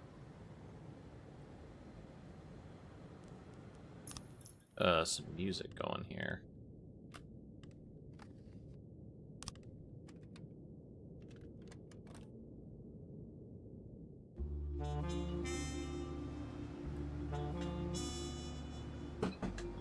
So I went from, I thought, doing pretty well in this game to now being kind of screwed. Looks like we have a situation here. Suspect is sitting in a chair, obviously very nervous. He grows very agitated when he sees the police and starts banging his foot on the floor. Watch the suspect. Well, he jumps up and grabs the woman standing next to him, putting a huge knife to her throat. He knows the police are here for him.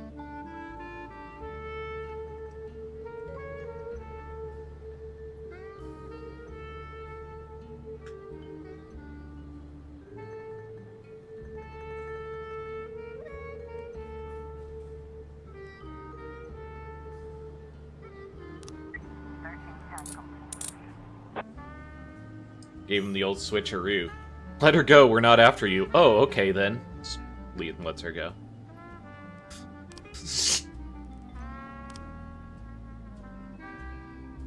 The bookler said no less than 20 cultists have taken up residence on his farm. They claim that the house surrounded by the acreage belongs to them. We're just given onto this land for our suffering. According to Buckler's unwanted guests, some of the cultists are armed. Okay. Cults. Fuck around with that shit. Across the market, there's an elderly couple rolling a big blue cart filled with fruit that looks like watermelons. That's not what it is.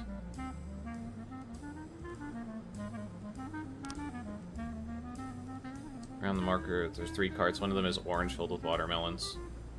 Women are carrying something over to a small truck. So someone goes to the orange cart. 911.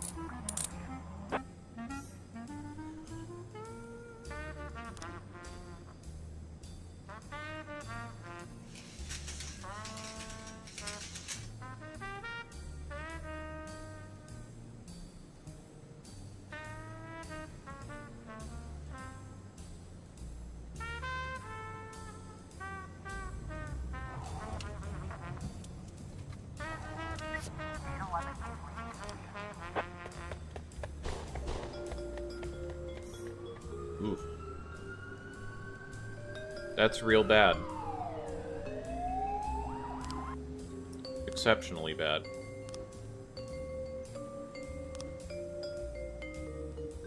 I'm also not sure how it went that poorly. We kind of sent as many people as we could. So, yeah.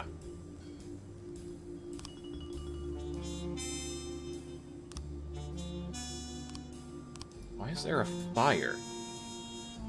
I was supposed to be able to report them. Maybe they have to return first.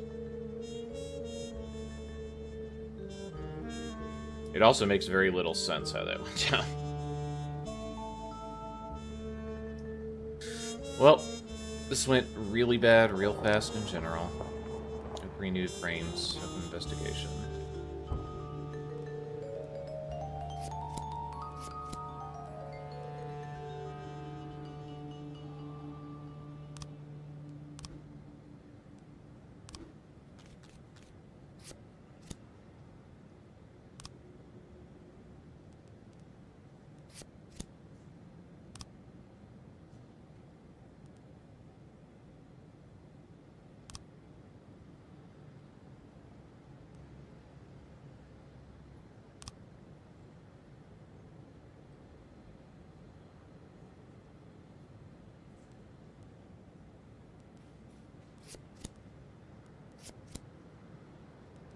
Something like that. Investigation.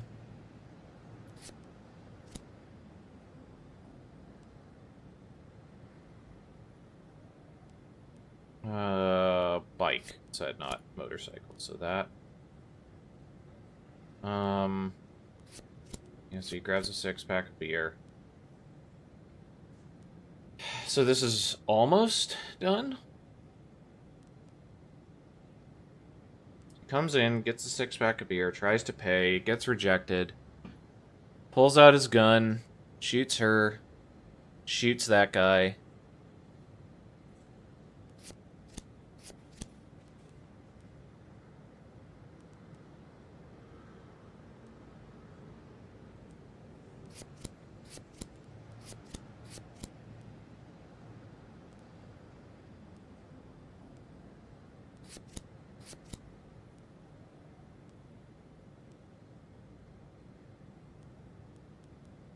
Yeah, I'm not sure what I'm missing here, unless there's something where it shows the dead body of him.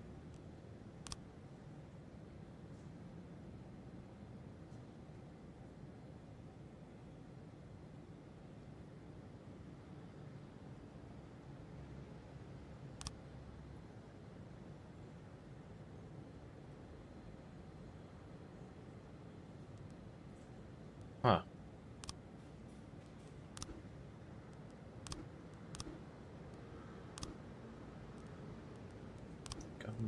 Be nice if I could, like, abandon an investigation, but... Oh, you can... Maybe that's what archive is. Maybe that's what archive is.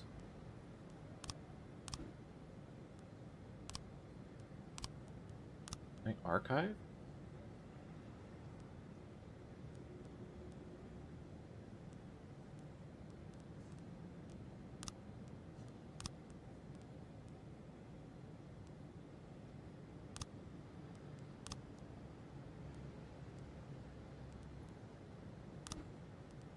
What does that do?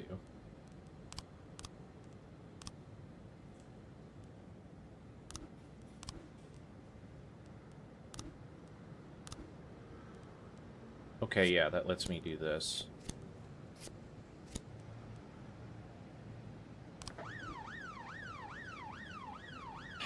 So at least get one thing.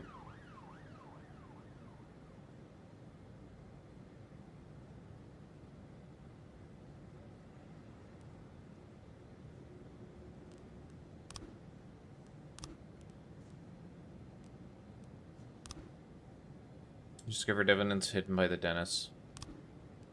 Open investigation.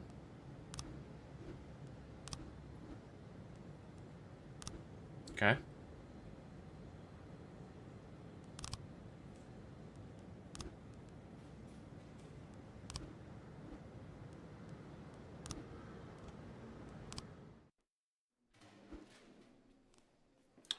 Declare dead. Declare dead. Declare dead. Declare dead. So I went downstairs figuring I'd find some mercenary or an escaped serial killer or some other lowlife I'd put away, right? But when I hit the lights, I saw a young kid. Couldn't have been 20. Skinny, dirty. Didn't even have a real weapon, just a rusty shiv. He just stood there, didn't say anything. My whole career, I've been staring down the most dangerous people in the country, and the only one to get into my house and scare my family to death was just some kid about to crap his pants. And I pointed my gun at him, and he just stood there with his mouth open. Bad luck for him. He was pretty lucky to still be alive. And you know what? It was you that saved him.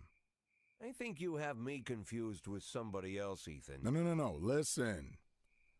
All these years, me and Marla joked about how dangerous my job is. We figured that sooner or later someone would sneak into our house and cut us to pieces, yeah? Pretty dark jokes, but innocent enough.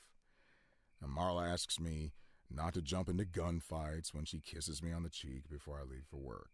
It's like we figured that if we joke about stuff like that, then it'll never actually happen. But, while I trained my gun at the kid's nose, I finally realized someone really can get into our house. Someone really can cut us to pieces. Now that it finally happened, I can't make any more jokes like that. Marla won't laugh anymore. She'll burst into tears and stay in bed all day crying, hating me more and more every second. So I figured the only way out of the situation was to show her that if someone really does dare to break into our house, he's guaranteed to get a bullet in the face. He'll die right there on the living room carpet. God, Ethan, didn't know you were so bloodthirsty. I'm telling you, Jack, I was serious about shooting this kid right there where he stood. I was about to pull the trigger. But then I remembered you. Remembered 1,000 years ago, we went to the lake and had some beers after an ethics lecture at the academy. I was all angry with that professor, Laszlo, yeah. Remember what he always told us? Being a good policeman is very simple. You just need to keep doing the right thing. I hated those pretentious speeches. I cussed Laszlo up and down and said, if you always do what's right, you've turned yourself into a robot. And you just sat there, drunk eyes staring into the distance. And you were all calm and said, no, Ethan, it's the other way around. To do the right thing takes everything you got as a human. I said that? Oh, what an idiot I was. Come on, Jack, it's not funny. When things get bad, it's those moments you gotta be hopeful and stay human. And I did just like you said. I stayed human. And then I slapped the cuffs on the kid in one quick move, just like Bobby Flash. Bobby Flash? What? You don't remember Evening Freeburg, the old news column? Stories about the cop hero Bobby Flash? Yeah, I heard they even published a book a few years ago. Oh, that Bobby Flash. Yeah, that Bobby Flash. How can you not remember Bobby Flash? We all argued at junior high about which one of us would be Bobby Flash when he grows up. Oh, I'm no Bobby Flash. A hero cop would never think about shooting a terrified teenager.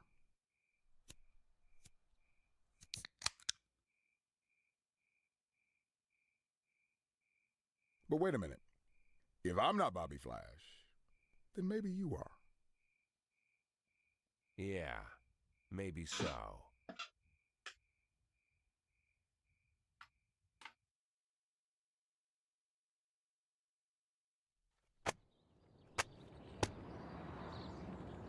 Mayor Rogers is pleased with police department. Rogers is responsible for Freeburg PD breakdown. Mayor Rogers will bring order to the police station. Ooh, City Hall, very angry.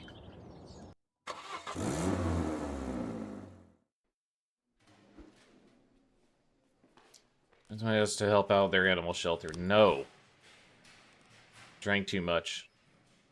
I don't think I can hold it together. Yes, we come tomorrow. Okay. Start the day. It's even further behind.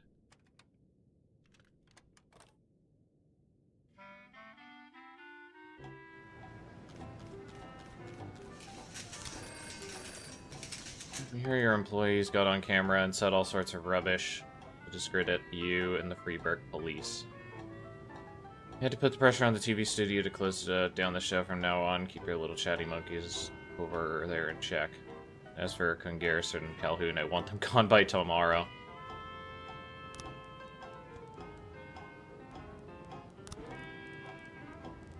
Well, where are you, Kung Garrison?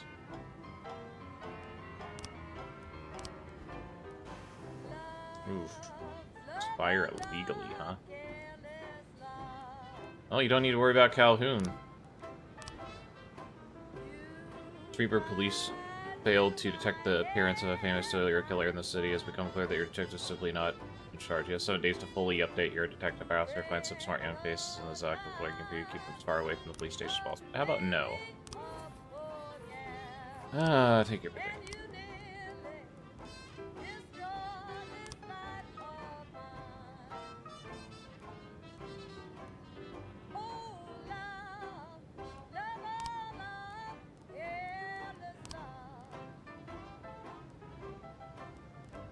Yeah, they have to all go to Shift B.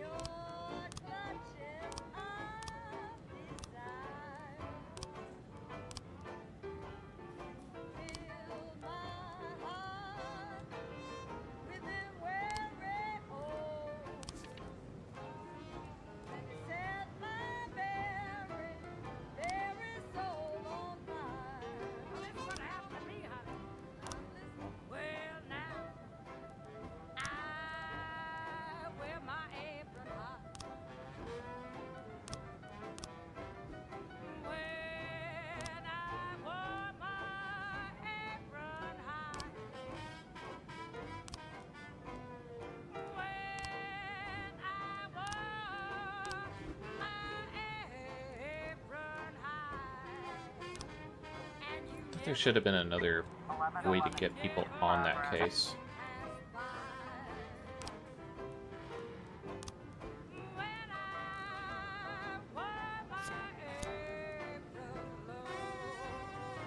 Let's crack that one as soon as we can.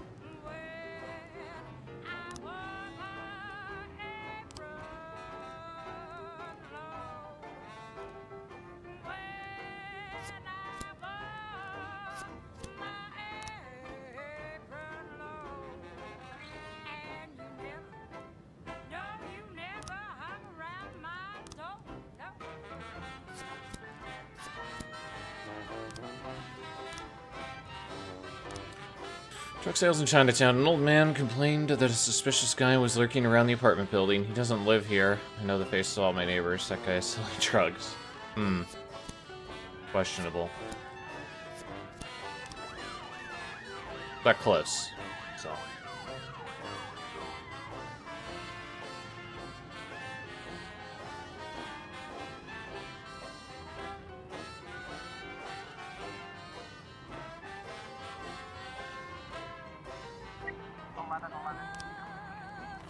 Didn't have any drugs. He was only waiting for his girlfriend, who hadn't answered his calls since they quarreled.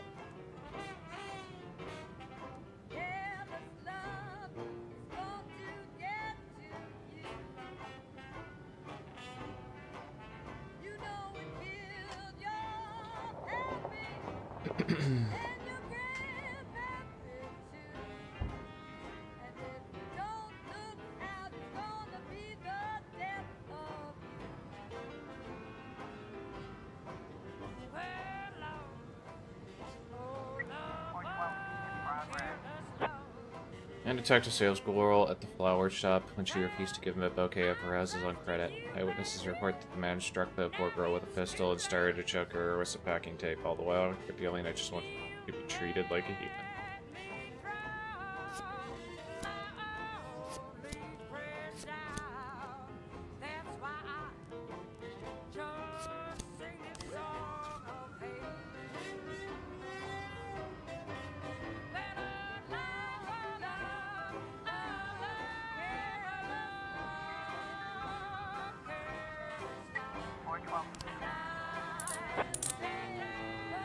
I mean, this is why we didn't go all in on some of our police officers, so...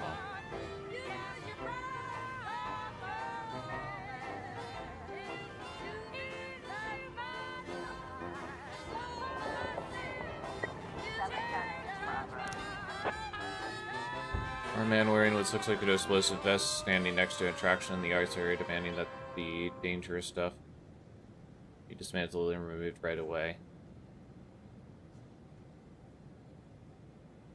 Prisoners are trapped in the Ferris wheel and the offender is refusing to let them leave. Huh. That's a weird one.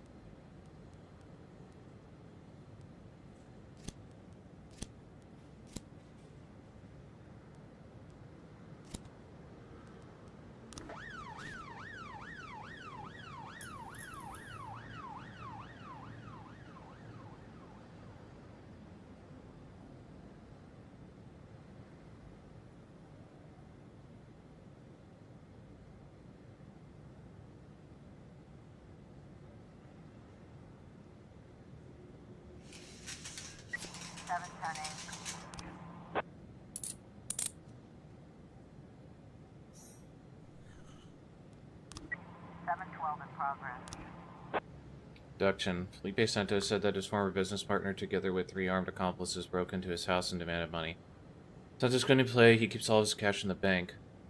They kidnapped the man's wife and infant, took them to an abandoned house out in the outskirts of the suburbs. They ordered him to return with the money within 3 hours. Being a company 3 years ago, business was lousy, so he blackmailed me after the first year and forced me to buy him out for a huge sum of money. Now he's found out the business turned around and he wants even more. Okay. Gotta wait for SWAT to get back. It's Sosa!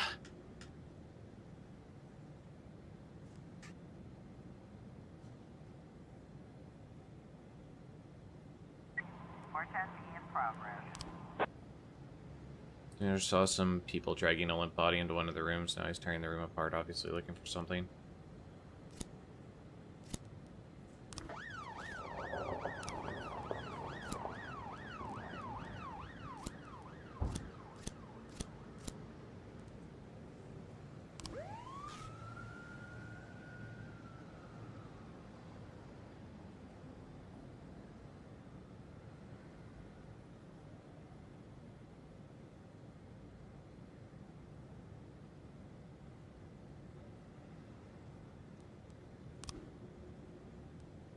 Okay.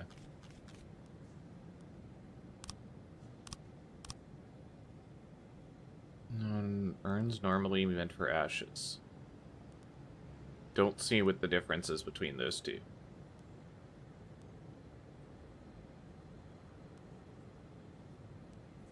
Maybe that's supposed to be a pick rather than that.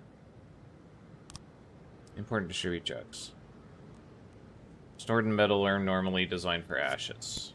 Okay.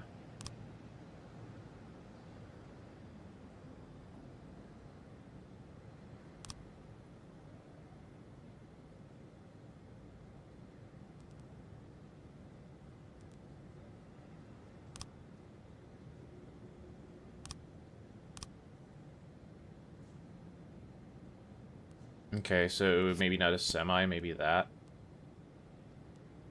That's what they're implying. I don't see why one would be ash and one wouldn't, just by the change of the color. That's weird.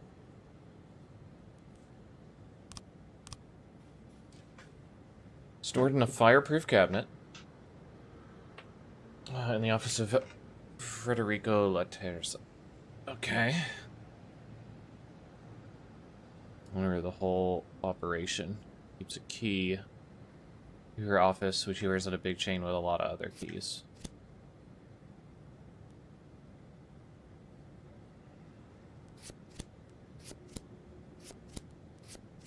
Something like that.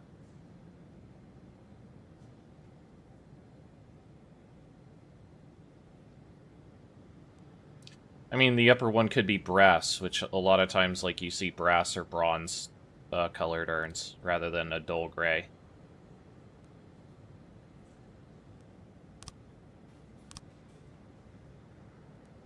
You could be right, though. Like, metal, I guess.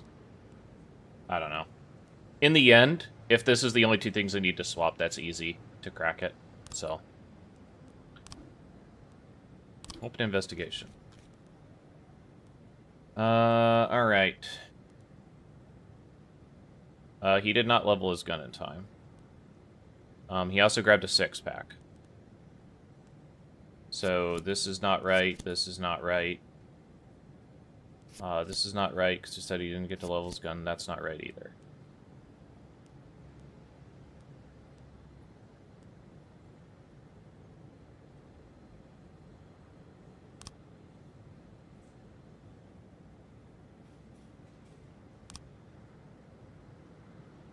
Obviously in a hurry and very nervous, he handed the cashier's credit card, and the cashier told him the account was empty. He pulled out his gun and shot the poor girl in the head. Yeah. So boom, boom. Middle-aged man dressed, and upon entering the store, he went straight for the alcohol, picking up a 6-pack of beer. So he goes in the store, gets a 6-pack of beer, goes to the checkout, shoots her in the head. This shows him pointing the gun at him, but I don't see how that helps. Yeah, I'm not sure what they're gonna want me to do. This is basically the whole scene of the crime.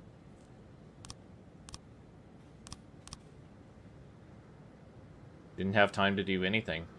Didn't even have a chance to get my gun out, so yeah, this is...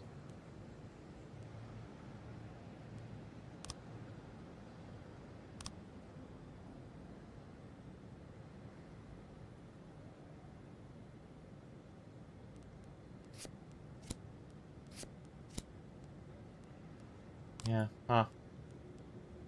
Officer on scene. Looks like we have a situation here. There's people shining flashlights inside the room, and the voices of perpetrators are raised.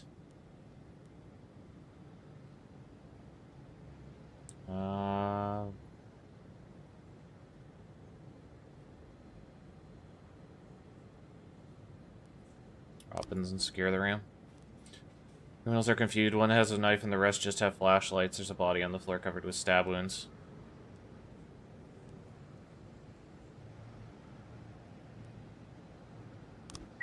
Floor testing complete. Officer on scene. Man with a gun in his hand is smoking on the porch of an abandoned house. Around the house to the back door.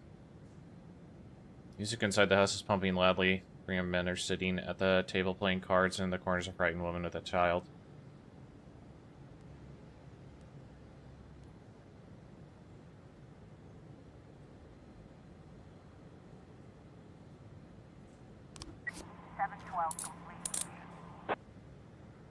Yeah, you attempt to secure the hostage, I guess, first. That's a tough call.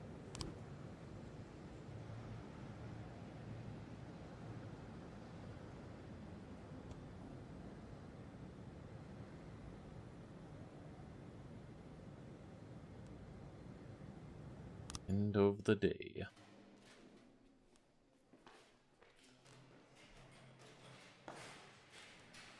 Okay, so Middleton's gonna need time off. He's gonna need time off. Presumably we're gonna need 2 people that can maybe work a double. So get Ryan and Cook.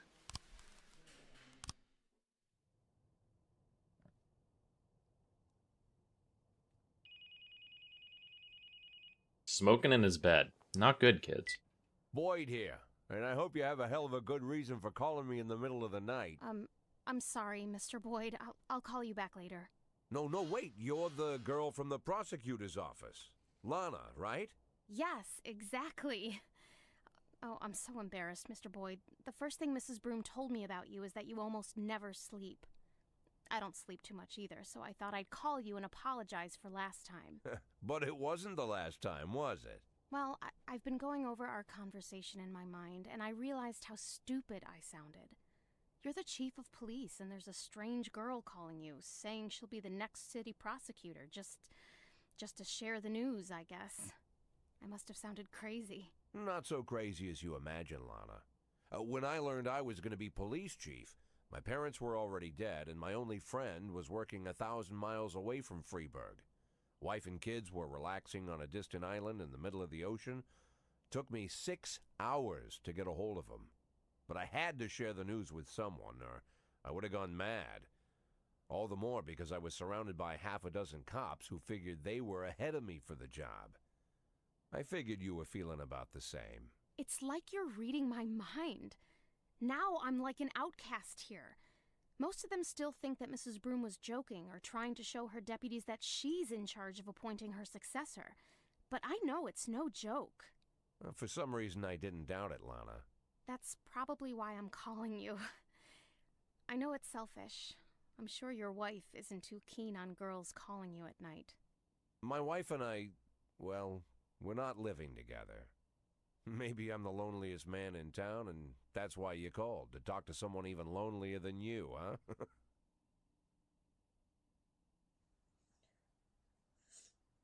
Lana? You know, Mr. Boyd, maybe I'm an idiot, but until this moment, I didn't realize how lonely I am. Well, you're in luck, because now you can call me anytime. But if you do, you'll have to call me Jack. Jack? It'll take more than one phone call to get used to that. Well, we're not in a hurry, are we? True.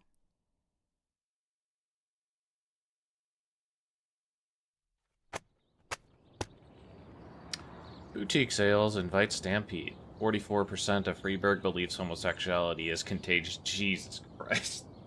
Fucking 80s, man. Authentic uniform of German General Karl Wolf discovered in city dump.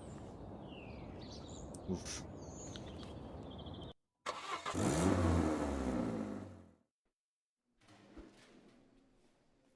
Tired, I can barely walk straight. You're also drunk, Shevchenko.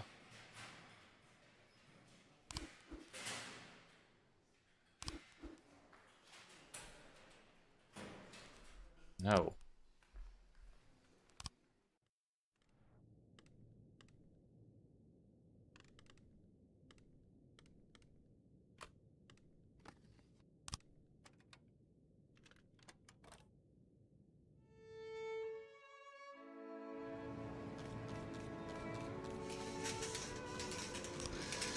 Salary.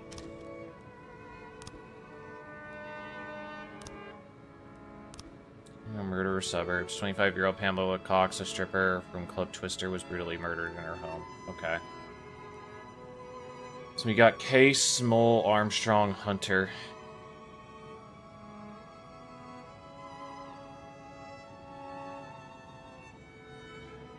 We'll go Mole and Hunter, I guess. Or no, I guess not.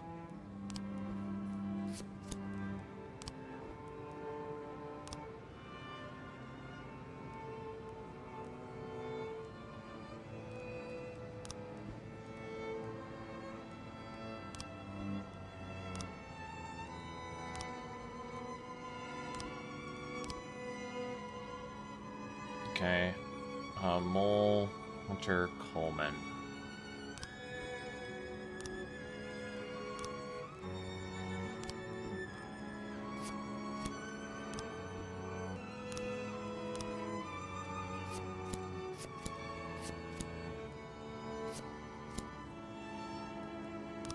Alright. Start hunting serial killers, I guess. G said, Jack, one of our kids climbed onto the roof and he's talking about suicide. We need you to calm him down at the same time, keep a lid on the situation. Okay. Fortunately, all of our people that normally work for me are kinda dead. So,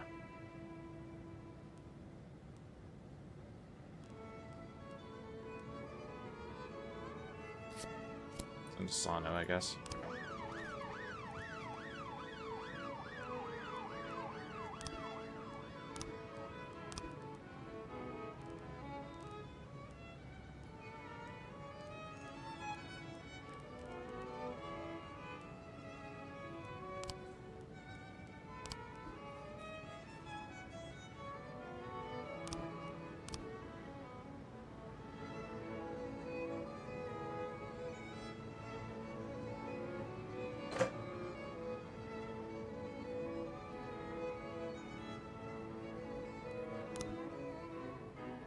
Found 3 frames. Open investigation. Heck, I'm so glad you've lived up to my expectation and accepted the rules of the game. So far, the feds are chasing their own tails, but you're following the trail of points I've left for you. Feel how they're still warm to the touch? You're getting close. Sorry about your detective. I was just so excited to try out my new trap, but I swear it'll never happen again.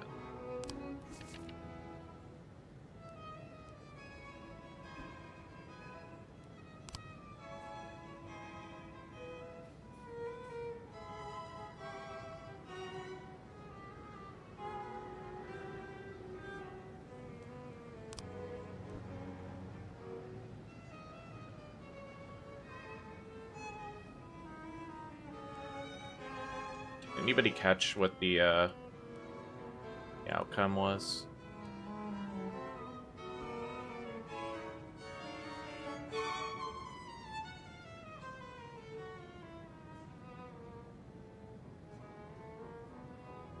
We got bowls, we got a crown. We got like cornucopia of food or feed, I guess. Okay. 910B in progress. Institution 2000. A group of teenagers cleaned out a video rental cash register while the owner, Bruno Bryce, was occupied in the back room. The store employee recognized one of the robbers, a regular at the arcade.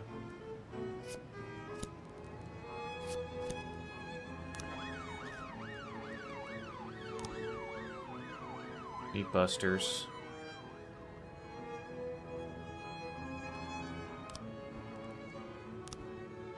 Hell on Wheels car dealership. LifeWire store. Fortune Bank. Veterans House.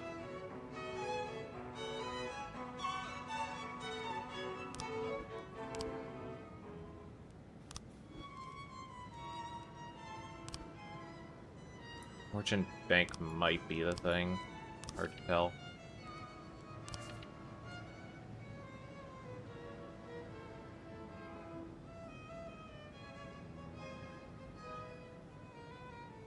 Yeah, nothing about like beat dancers. Nothing about like an old folks home stands out. Oh, I know what I could do. I made a grievous error, as I've done before, which is not turned off flux. Possible that there's a color scheme I'm not seeing.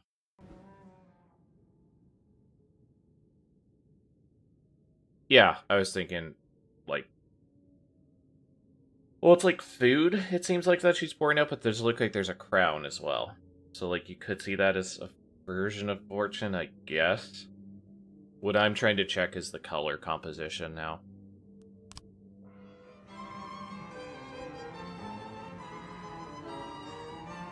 Kind of like this grayish green, a little bit of brown.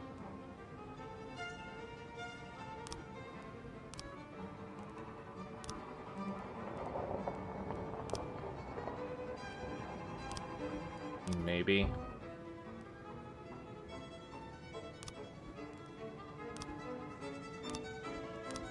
I feel like Fortune Bank's our best option. Yeah, we'll do that.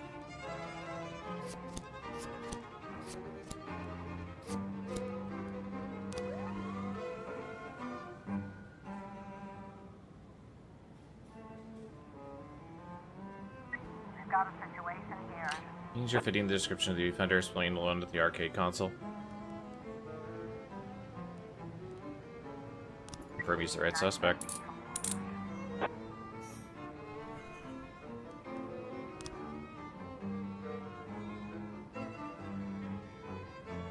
So the unfortunate thing is we already deployed SWAT twice. An alarm just tripped at the Riverbank Central Branch. Appears that 4 to 6 armed robbers stormed the bank and locked themselves inside. At least 15 visitors in them along with bank employees. Yeah, so you gotta wait for SWAT to come back. Hopefully, in time. And chances are they won't.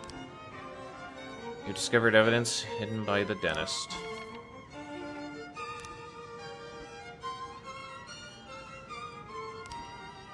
Yeah, I'm not sure how you link these together. I guess it's just get enough clues, maybe. 311A in progress. Okay.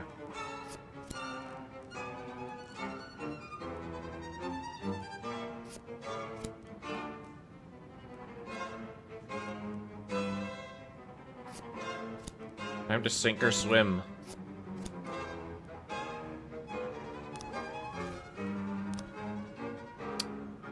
Night, Ice Prince Cafe. 15 hooligans busted into the cafe, broke in the furniture into splinters, wounded the manager and badly beat another young man. A man armed with a gun was at the scene. He fired a warning shot, but the hooligans only left to continue their rampage. They're destroying everything in the area. Okay.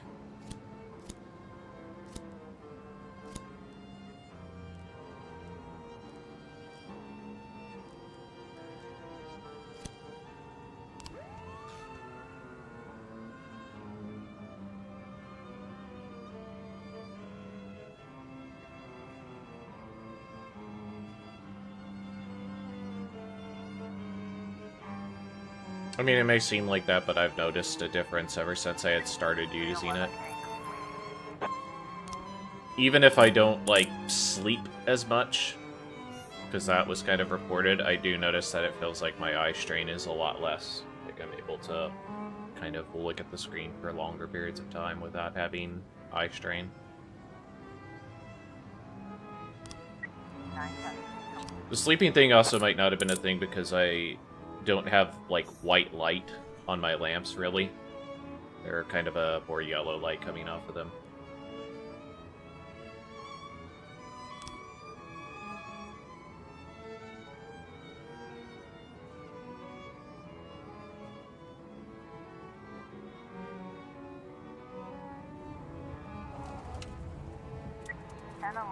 in progress. Terror threat. Well, we don't have the ability to deploy SWAT. Nielsen is similar to the kind used by terrorist cells. They appear to be preparing a terrorist attack on Freeburg. The radio could only catch short snatches of information. Sounds like two cells, codenamed Great Snake and Jupiter. Something called the Prophet's Hammer to make the great explosion.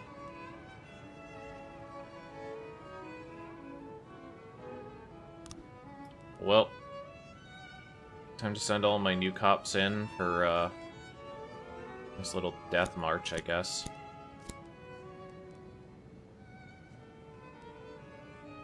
We'll send Orion in also.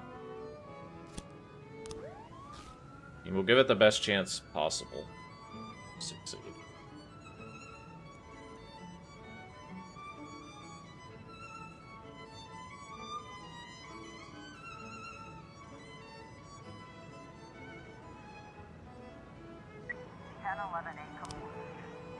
More new terrorists in the abandoned apartment and no sign of imminent attack. The signal was transmitted by a toy radio.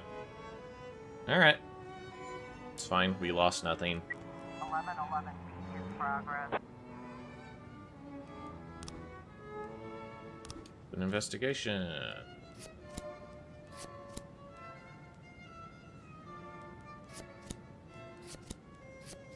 I mean, yeah, I didn't think that was the case, but just in case it was. So, I don't think he probably walked in, so we'll do that. Open investigation.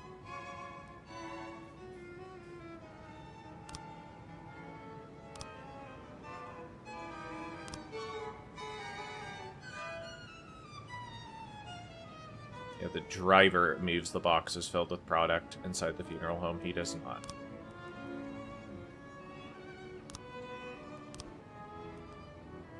An investigation. Nope. Yeah, unbuttoned gray coat. This is not a gray coat. Yep. Those are all gray coats on him. So none of this is worthwhile.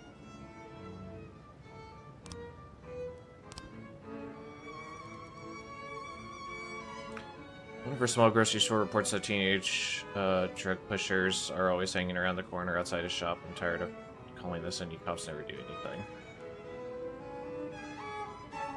Well, I mean, we don't do anything, but maybe today. Just maybe.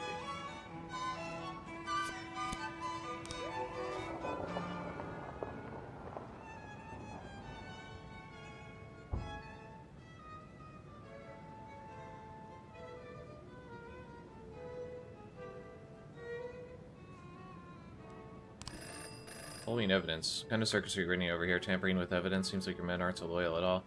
So we got that we don't want to see any more hype in the papers about this dentist of yours. We're convinced the prosecutor not to investigate your little sideshow. We did ask the vets to look into you. We went over your correspondence with a fine-tooth comb. Okay.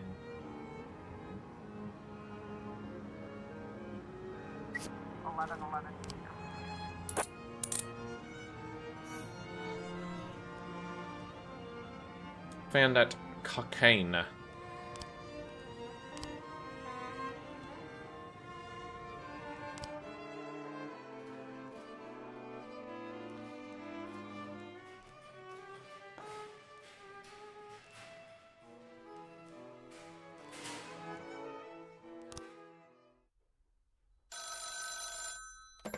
Boyd.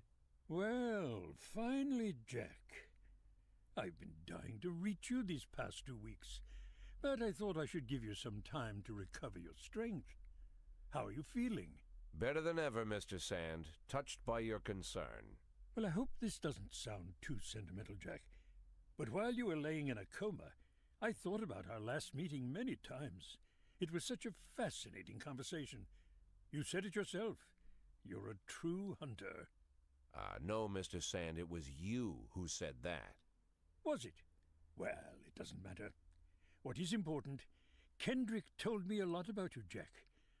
But I suddenly realized that he didn't give me the whole story. Why is it you only want half? What are you talking about? Well, why is it you only want to make half? Not a whole million, just half. Not 100,000, but 5. It's a very specific figure. How did you arrive at that number? Well, I was looking at a house a couple hours outside of Freeburg, down the river. I figured to buy it, move the family, and set everything up, I'd need right around 500,000. It's not my style to take more than I need. Ah. I must admit, Jack, I imagined all sorts of reasons, but none of them were close to the truth. Are you disappointed, Mr. Sand? No, not with you, Jack. Quite the contrary. I respect you even more. Well, I'm glad to hear that, Mr. Sand. And now if you'll excuse me, I have to go home and get some sleep. Of course, Jack. I just...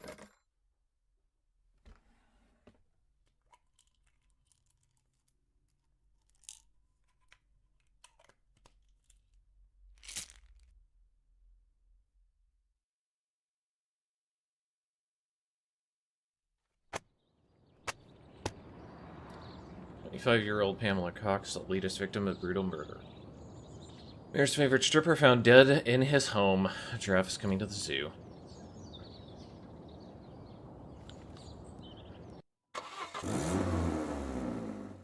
Should be calling it pretty soon here. Morning. Mr. Boyd, what's the reason you called this press conference? Important announcement. It's my duty to warn the people of Freeburg that there's a new predator wandering our streets, one who preys on young girls. Sources tell us that 2 murders have already happened in the city, and a maniac nicknamed the Dentist is the killer. Why have you been so slow to warn the public?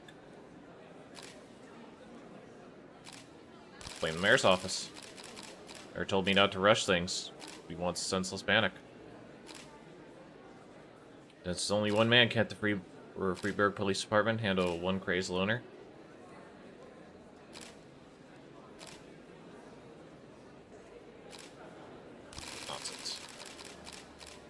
Willing to work around the clock to catch this bastard. You believe it's specifically girls who are in danger.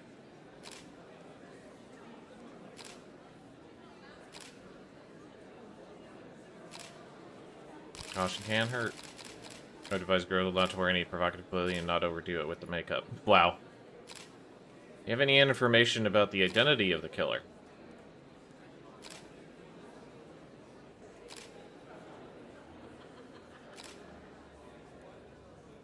That'll be all.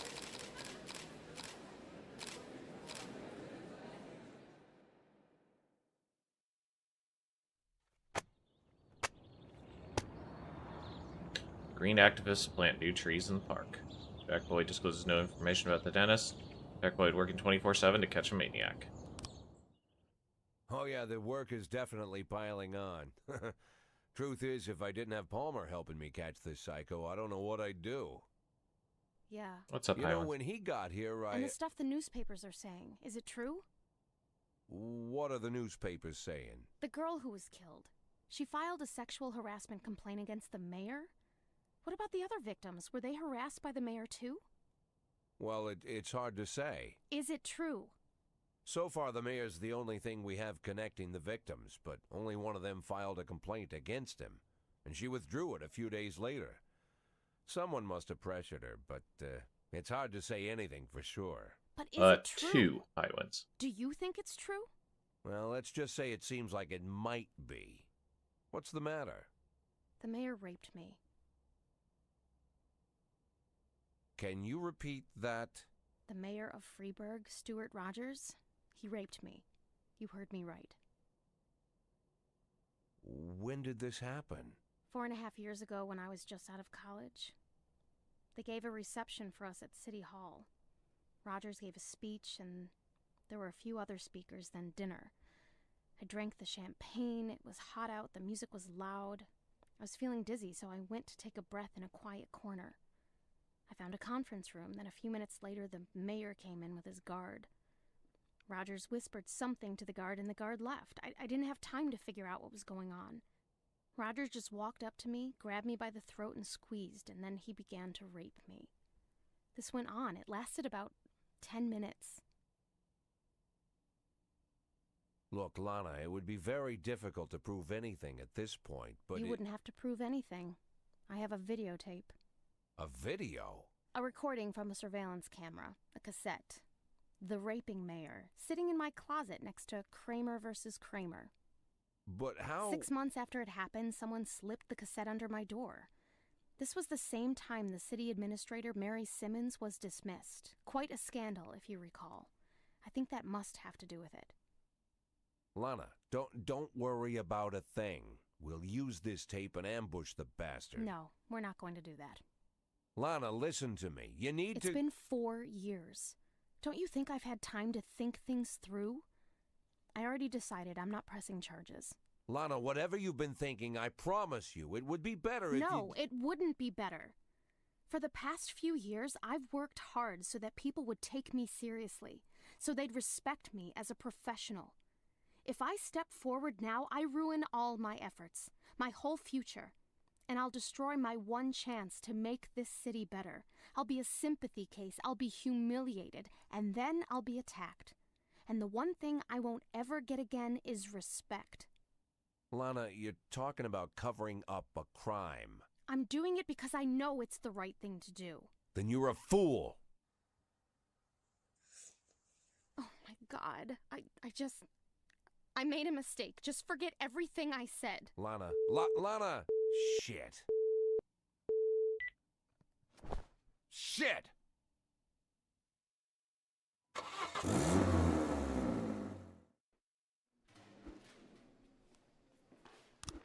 Who didn't come into work today? Yep.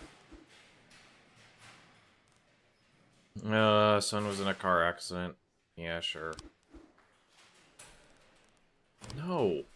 Can't go when you're filming fucking TV tickets. It's fucking people, man. Like, my cat drank some milk. Can I go home today?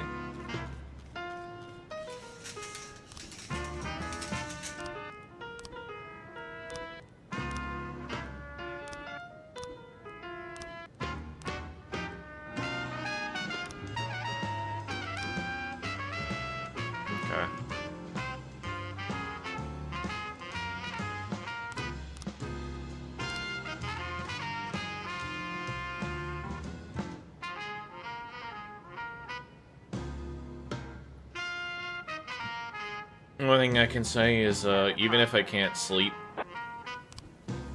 I still try to lay down for 4 hours or more. Just to rest my eyes and stuff.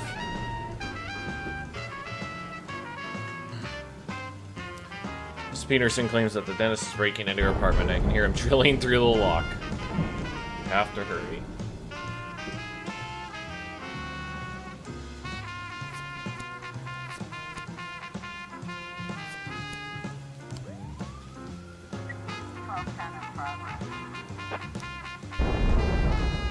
Ready to guess, a restaurant noticed the kitchen staff chef bears a striking resemblance.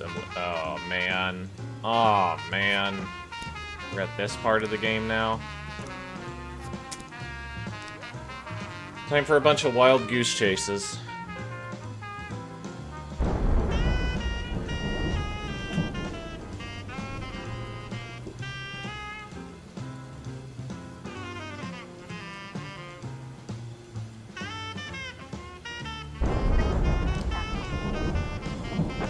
There's a real war against the scumbags happening in the streets today, and it's a war we're slowly losing. I decided to open up my gunshop to help law-abiding citizens protect themselves from drug dealers and pedophiles. Today will be our grand opening, and I sure could use a couple brave officers who could lure in customers by handing out flyers at the mall. And I won't stay near that. Give your boys some toys that will surely be useful on the job.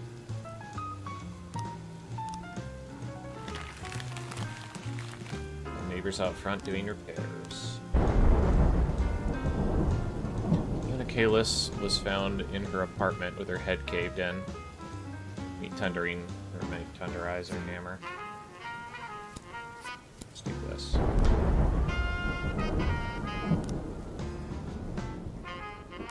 Okay, we can wait on this a touch.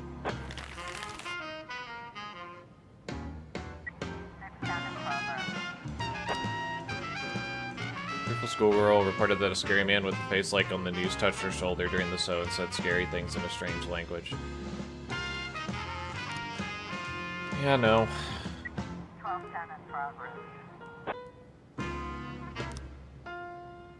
Man who resembles Jones came in for an interview.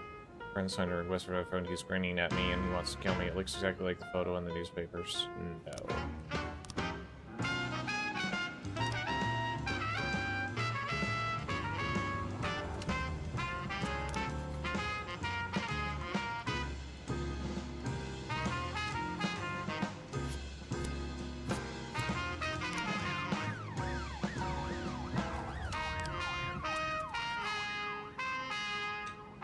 Banged on the door and my mother told me to hide under the bed and close my eyes and ears and be as quiet as a mouse. I only heard muffled screams. When I got out from under the bed, I found my mother in the blood and I called the police. Middleville was struck by a blunt object in the head. The killer was standing behind the victim. Death was immediate and the body showed no signs of violence, or no other signs of violence. Heard Fiona swearing with her brother. He'd come around begging for money at her doorstep. Then she started yelling at her son. He always sits in front of the TV playing the stupid games until he turns blue. And then my phone rings and I talked with my friend for about an hour and a half. The door to the apartment was open. When I came in, the boy was sitting in front of the TV playing some game on the console. He didn't even turn my direction. I think he was just in shock. His mother was laying dead and right in front of him. And yes, I went to my sister to borrow some money. I lost my job and bills were piling up. I expected help. We've helped her in the past, but she refused, but I didn't kill her. We had a fight and yelled at each other. And then I went home, I watched a movie, I rented and went to bed. Okay. 910 in progress. Attempted robbery. A homeless man was trying to rob a hot dog cart. Truly. The type of thing the police need to investigate.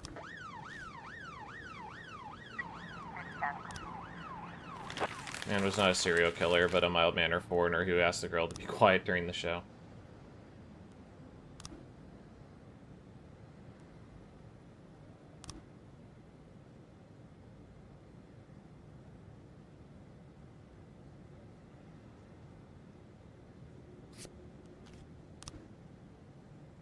So it was a very strange job for our police officers, but oddly enough, we're very tired out. Got a lot done. Plus, Mr. Herzog gave us some nice guns.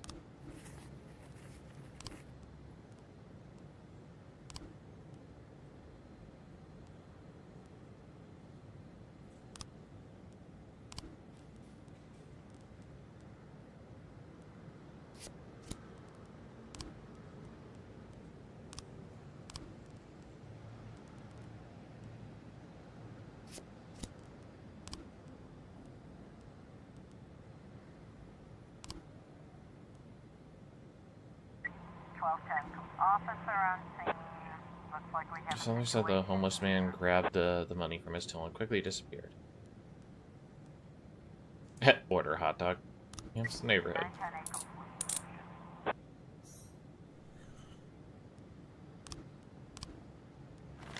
He's an innocent law student, and if he was smiling strangely, it was because he was nervous about the interview. Yep.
Alright, an investigation.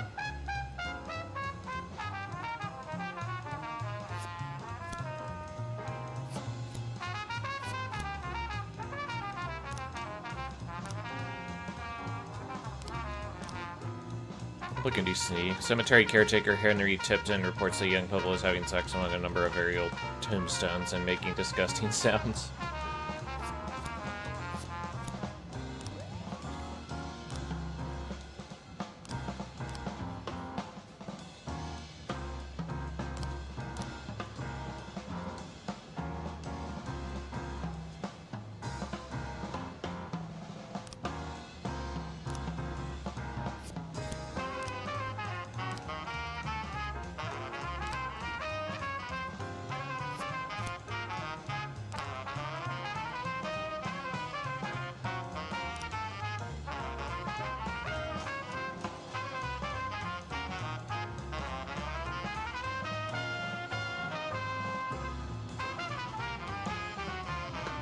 This is that music that you wag your finger to.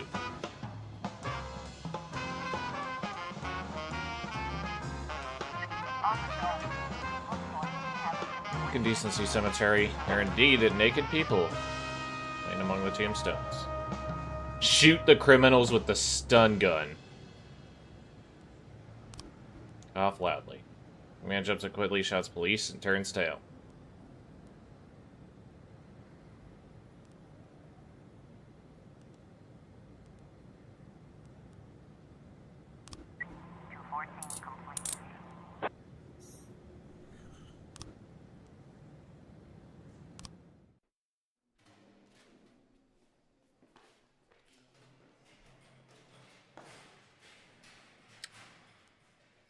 Okay, next shift. Next shift, everybody's pretty fresh. Pretty fresh. Yeah, understood. Thank you very much, Walt. Sorry again for waking you up. Give my regards to Jean. Okay, gotta run.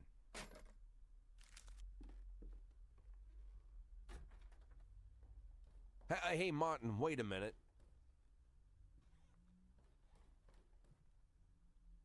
Martin, you still hang around with Bo Berenger? Of course. In fact, he's my stepfather. Great. Think he has a couple of men available? Today? Right now, in fact? There's something important I need taken care of. Sure. Something you need help moving? Not exactly. Here's the address. I need this house watched. All day and all night until I say stop. If anyone suspicious goes poking around, tie him up and bring him here. I'll pay double the usual rate. Or triple, whatever he needs. And nobody else knows about this, right? Jack, they're more into looking after valuables, not houses. What's the difference? Well, these guys probably wouldn't care either way. Okay, Jack, no problem. I'll make the call. As for your retirement, I've been... Let's focus on today, Martin. Now keep that house secure, all right? Okay, okay. I have a phone in the car. I'll call Bo right away. I appreciate it, Martin. Believe me, I do. Hey, Jack. Yeah? Anything else I need to know about this? No. Better you don't.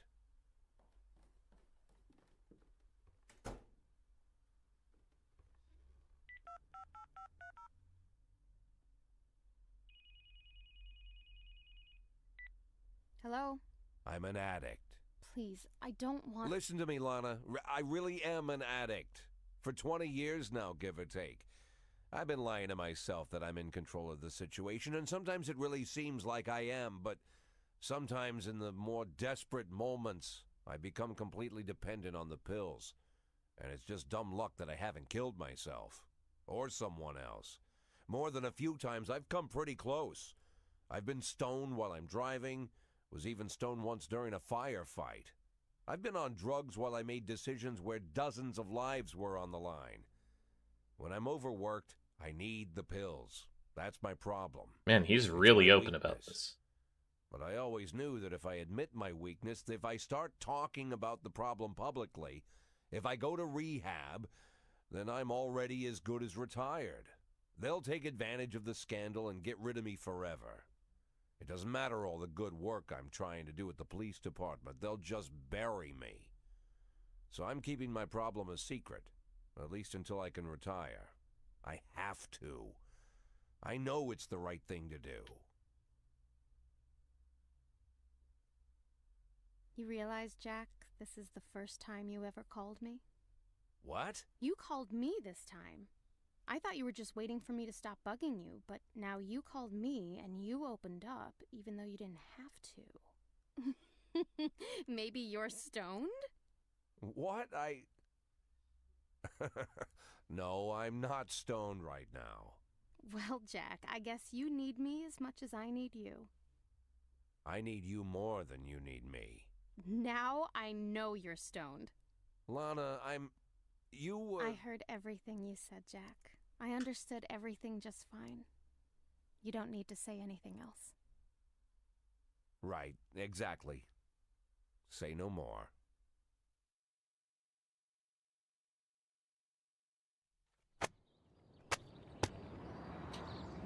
Police station desk sergeant, the dentist spreading panic among citizens. Police overwhelmed by avalanche of false dentist leads. Freeburg residents jumping at shadows.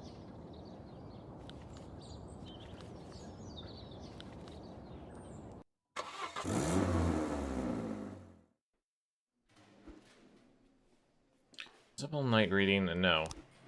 Fuck off. Forgot to feed my fish back at the house. No. God, these people.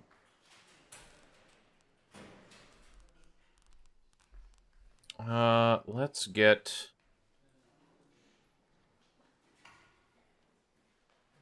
I get song or flowers? Yeah, we'll get flowers.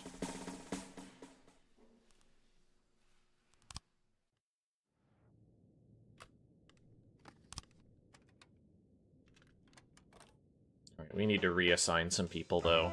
Like, early rather than later. So we don't forget.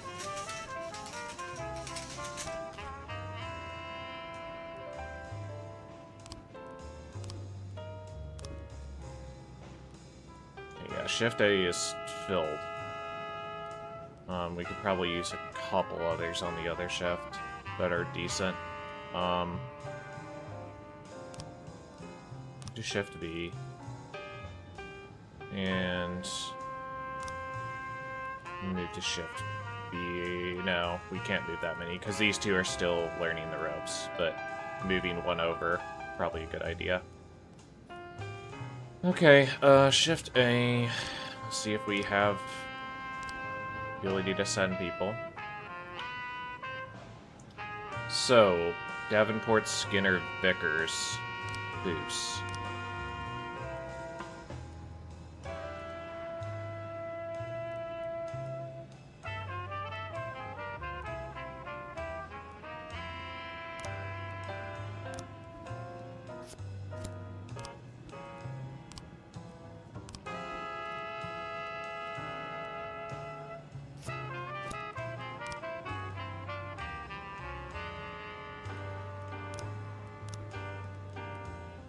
33-year-old Judith Pierce, former secretary of the mayor, was found brutally murdered in a hotel room.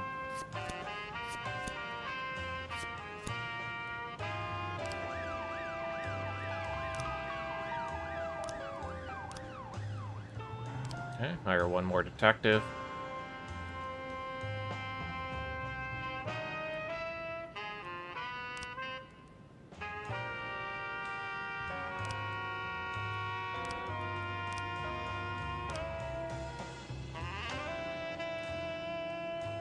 That's a mustache that says business for the law.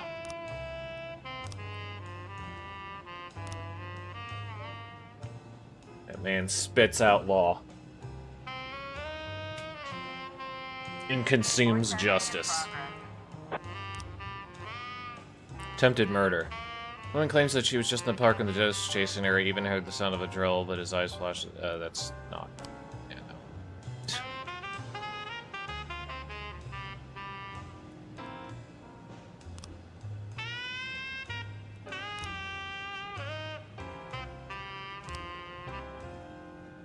Three new frames.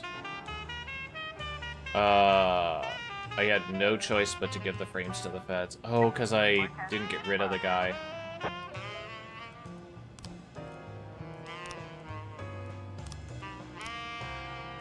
Oh, so if I... Oh, okay. Okay, I get it. Unfortunate. Unfortunate. Caesarly command burst into the temple, shouting, "Come get it, you peace-loving called bastards," and wounded 2 attendants. An eyewitness contacted police and got out of there as fast as he could. He says someone had already begun returning fire. Okay.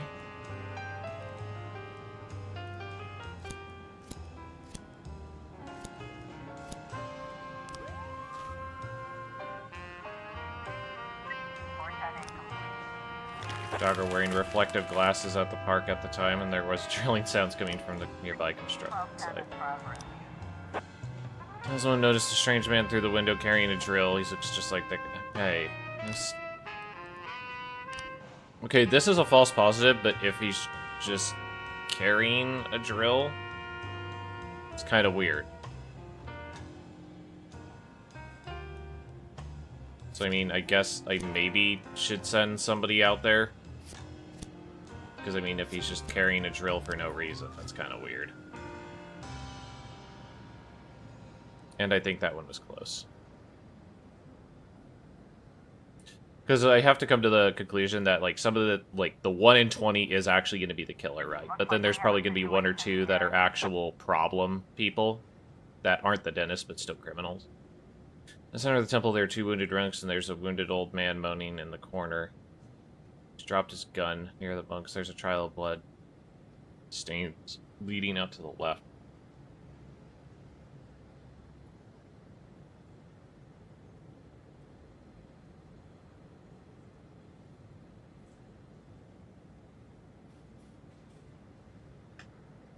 I mean, if everybody's bleeding out and stuff, I guess you call the ambulance. Inside the room is a small, scruffy-looking man muttering something about God. He is wounded, and next to him is a spent gun.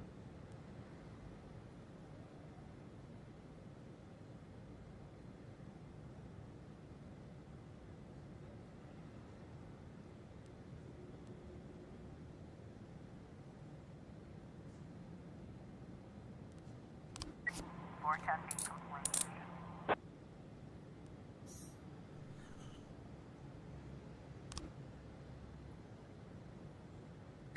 1210 complete. It's just an ordinary student. He was singing something from Metallica. Oh boy. Mentioning Metallica, this game just gets sued instantly. Ratty drunken brats at a restaurant. Let some police catch them for decent manners. Alright. Flowers, get out there.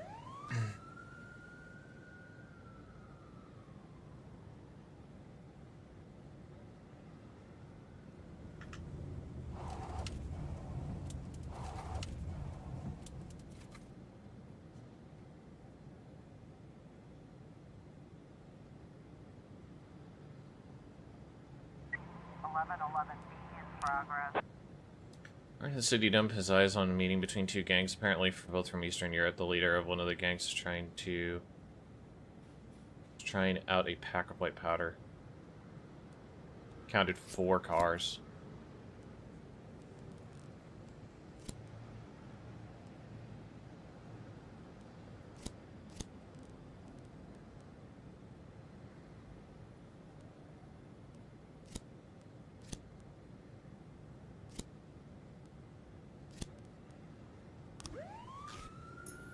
It's a long way away, too, unfortunately.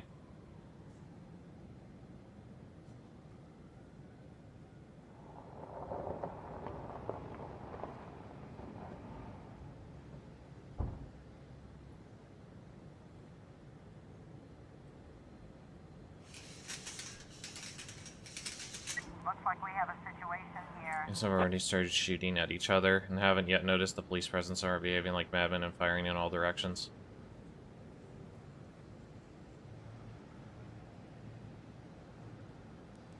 Yeah, take out the automatic. New bandit is running towards the police position. With one hand, he's gripping his wounded leg. With the other, he's holding up a gun. Points at everyone one by one, and is obviously in a pack at his eyes, people and shouting something in an incomprehensible language.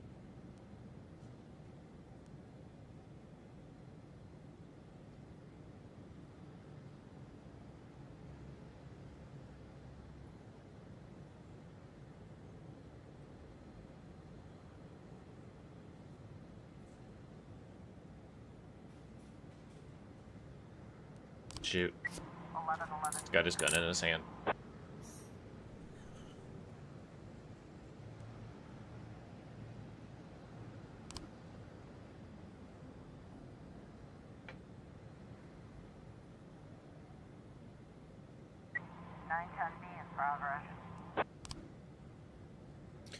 Went off in the warehouse that doesn't see much use.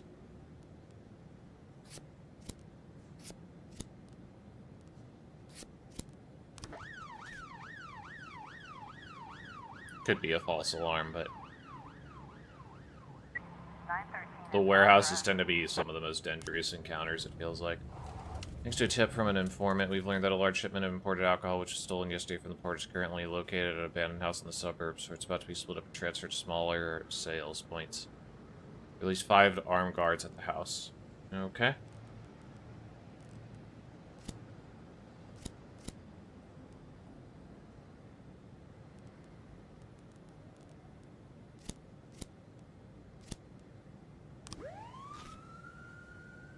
Ooh, send 6 ladies out there. Unfortunately, it's 6 ladies and not 5, or else I could make a Fox Force 5 joke. 910B complete.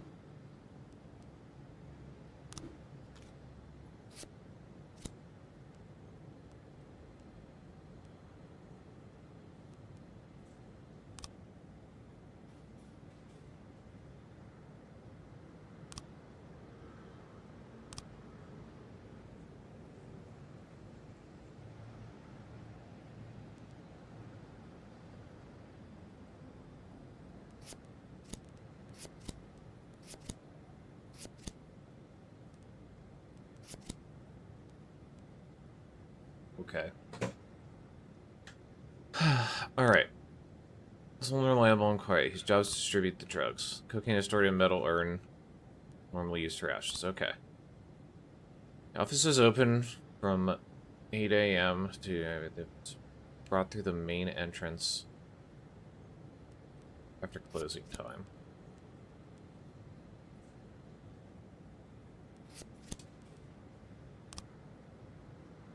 Truck filled with ground comes once a month. The driver used the box to fill the product inside of the funeral home. The filled arms stored in a fireproof cabinet in the office of the owner of the whole operation. There's a key to his office, which he wears on a... So it'd be something like this.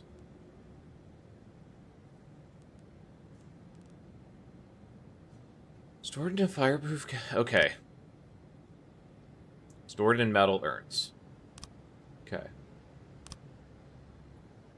truck filled with urns. Comes twice a month. Okay, so that, yeah. An old Italian who has worked his entire life in the funeral business. Close.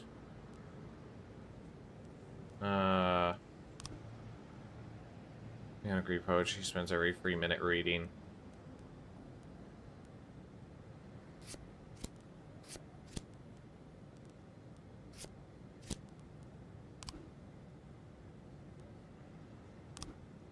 Okay, so we need Coleman.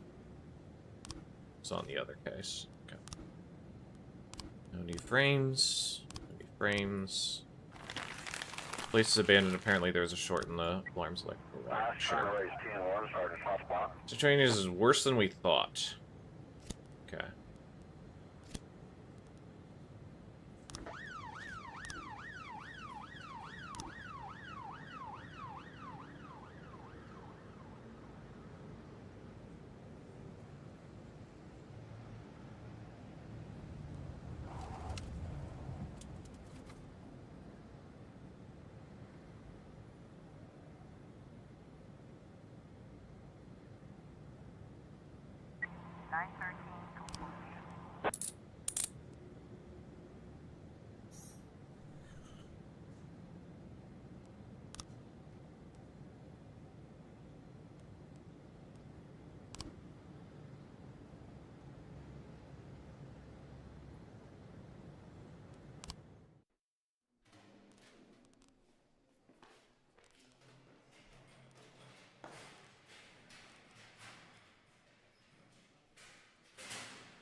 Hudson, you work tomorrow. Davenport, you work tomorrow also. What about any of our officers? Our officers are in good shape.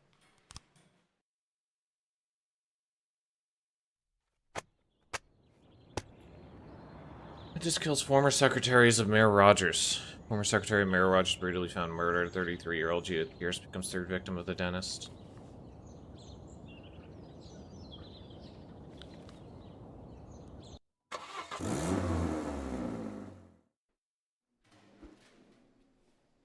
I went hiking in the woods and disappeared. Want to go help with the search. Motherfucker, you've just left work multiple times. You tired? Yeah, sure.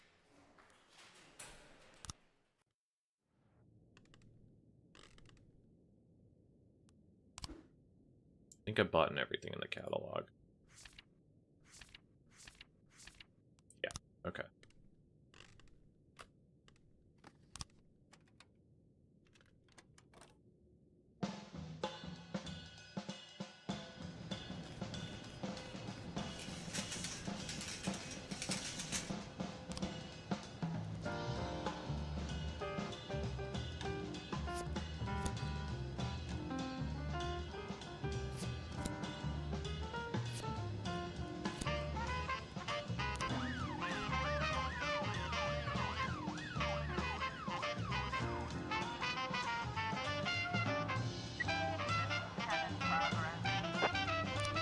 Business activities. Electronic shop owner Henry Harker reported that 2 young men were collecting computers in their garage and selling them without registered sales license. This upstart with his fat friend are trying to destroy my business. They're making the cheap counterfeits and misleading potential customers. These fraudsters don't have any respect for the law.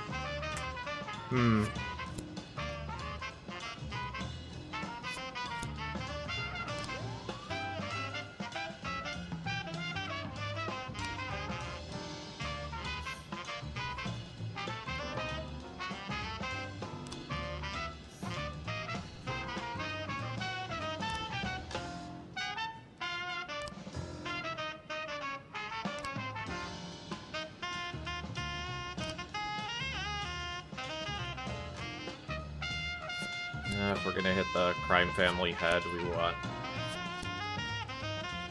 ace detective on it, I guess.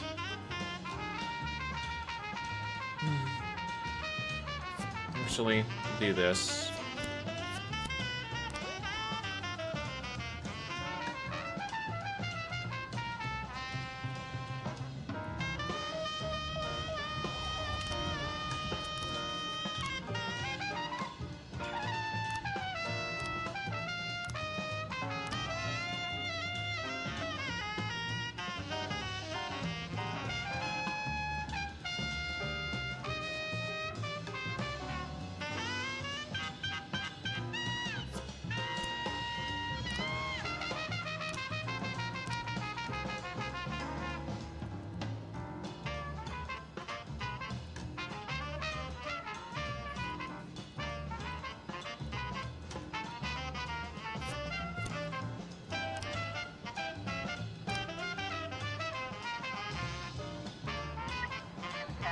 progress. Enter City Hall carrying a basin. Proceeded to the restroom to fill it with hot water and took it to the front desk where she proceeded to wash her hair. Guard on duty called the police. Apparently the woman is protesting the fact that her home has been without hot water for 2 months, and the city has failed its promise to fix the problem. This is truly a big crime in progress. Big crimes.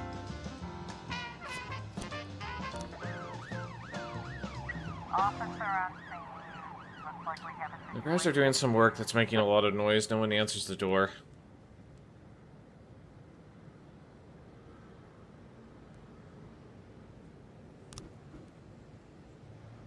A few students sitting in a jumble of computer circuit boards soldering something.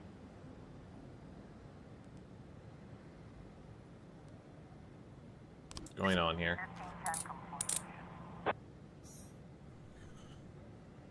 Don't worry, we arrested the people behind Apple, right?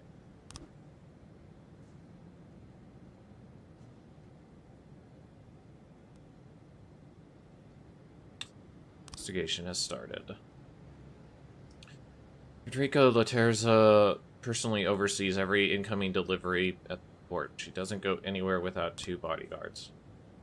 A large cargo ship arrives from Colombia every 2 weeks. It carries lots of interesting things, including boxes of drugs. Federica Laterza aboards the ship and pays the captain for his services. Urns filled with drugs are locked in a large yellow cargo container. It gets unloaded first. The urns are packed in boxes and are shipped by truck to the Atala funeral home. One of Federica Laterza's guards escorts the truck's driver to the Atala funeral home. Okay.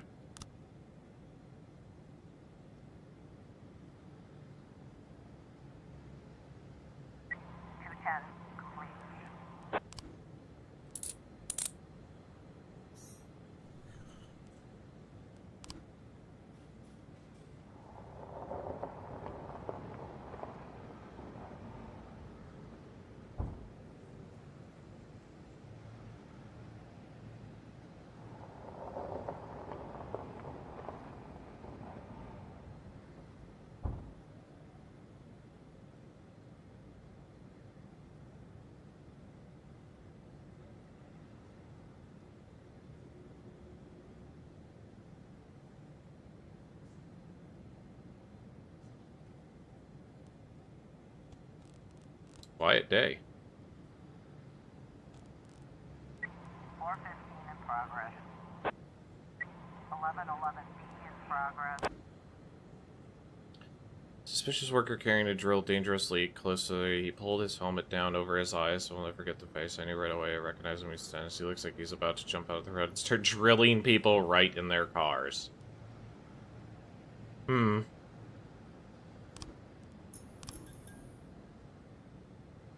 Mimi house cashier at Moody noticed a suspicious van, which seemed to be some kind of shop. Afraid the drug traffickers had moved in next door.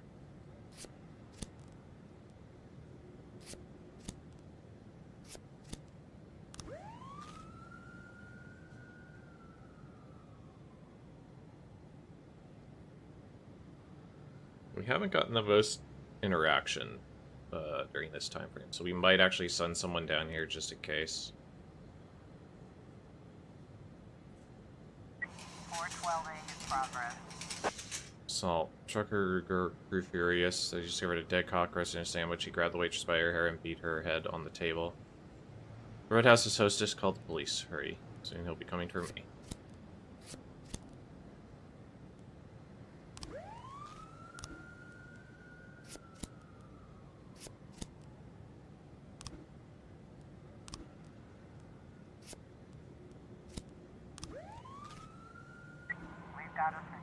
And it's parked alone near the cinema. It looks empty. Watch. Someone started moving inside the van.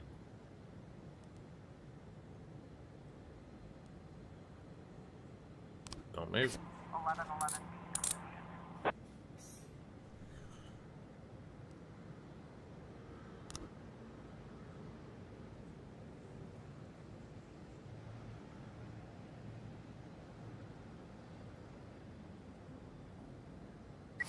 415 completion.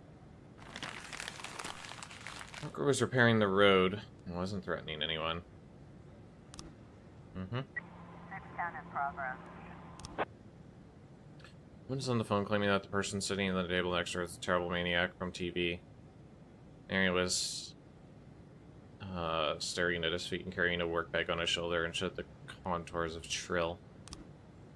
Questionable. Questionable. Hold off on that.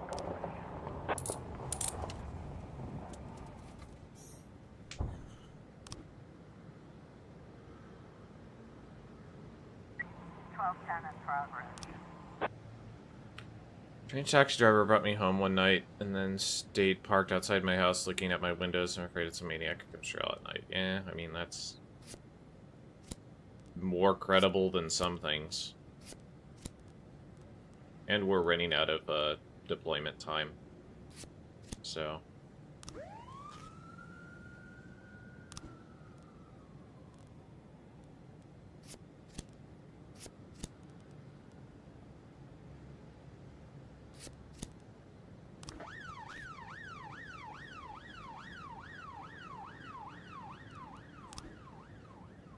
New frames. Open investigation. Okay.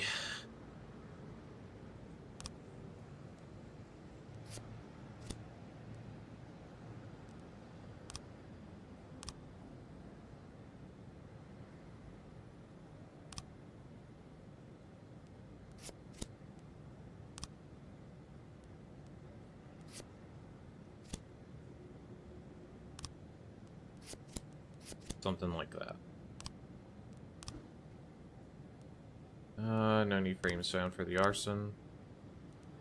Nothing on the double homicide either.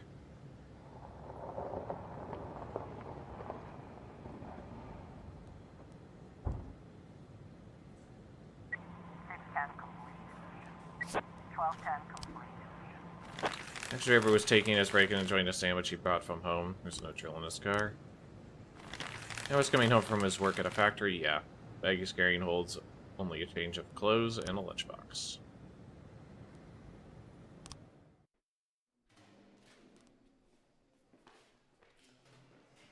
Okay.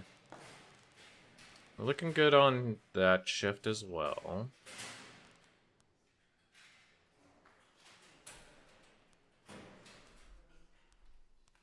Yeah, it seems fine.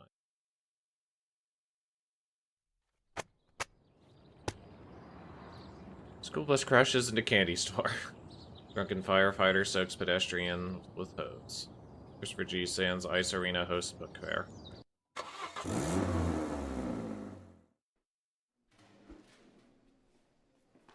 You take my car to the shop. Can you spare me today?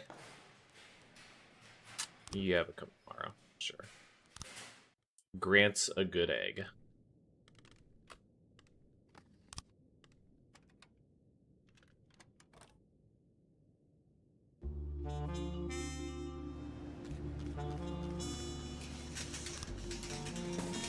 Buffalo Armstrong brilliantly passed their exams and earned a boost. Laura Mobile flunked all their exams and brought dishonor to the badge. Biggie Hall changed detectives. Yeah, no, we ain't doing that. You're not trashing all of our detectives. Especially mid-operation. Indy Reyes was returning from work after midnight and came upon a male corpse lying in an alley near her home.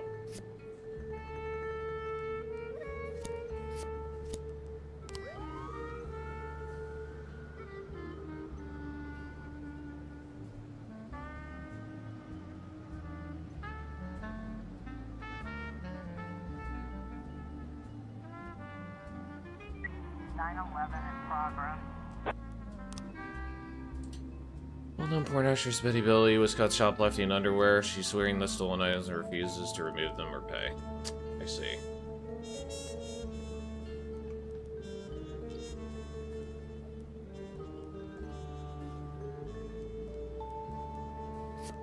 Well, Cook, you look vaguely like a pervert. Let's send you to deal with this.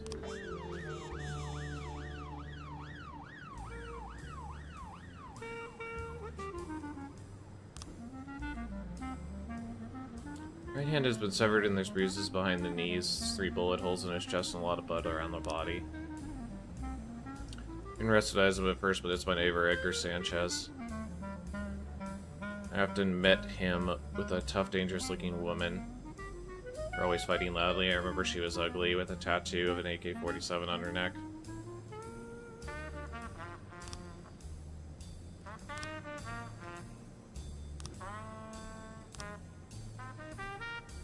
I woke up to heart-rending screams.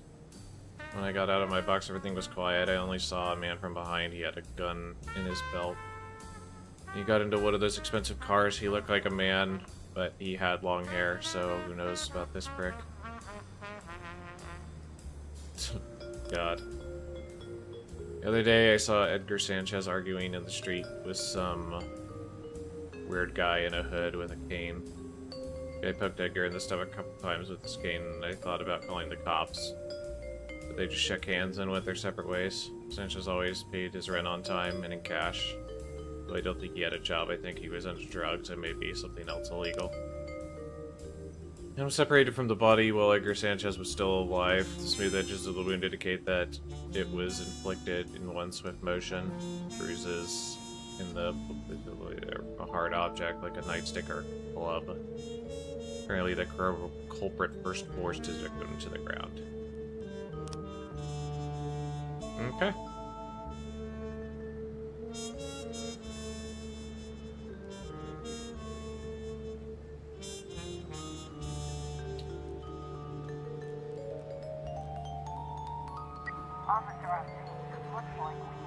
He is behaving provocatively. Officer, you want to take it off me yourself?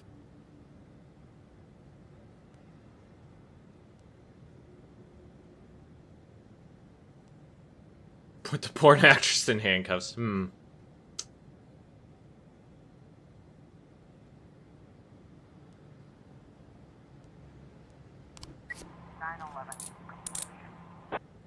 Bitch.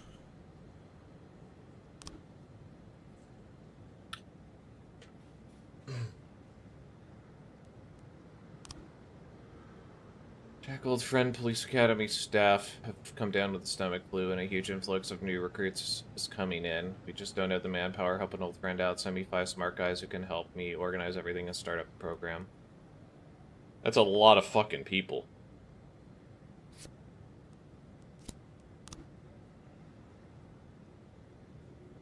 A lot of people. 1310 in progress. He's just called in saying there's a woman right in front of the steps of the cathedral selling parishioners golden tickets to paradise for $50 a pop. What terrible blasphemy, Mr. Race. Or arrest this lost soul immediately.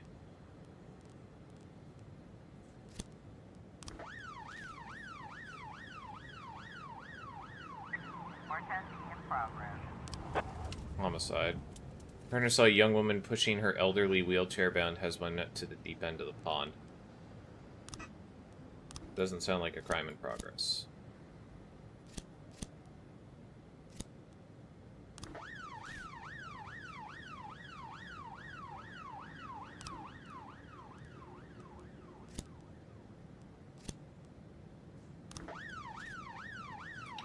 Fortunately, these are all really far away, so this could turn out pretty poorly.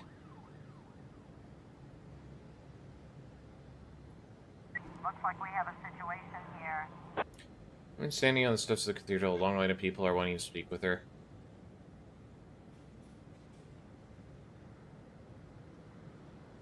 Badge her and ask for a discount.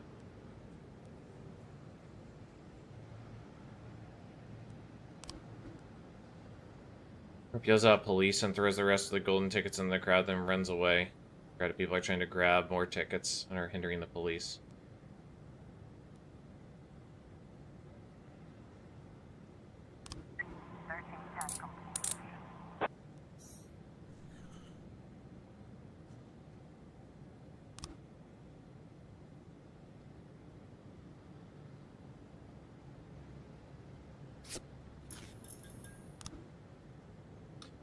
It was a crazy day. We were glad to have a hand in shaping our future officers, to be honest. We all have a lot to learn, especially Sayanovic's song. they were awful.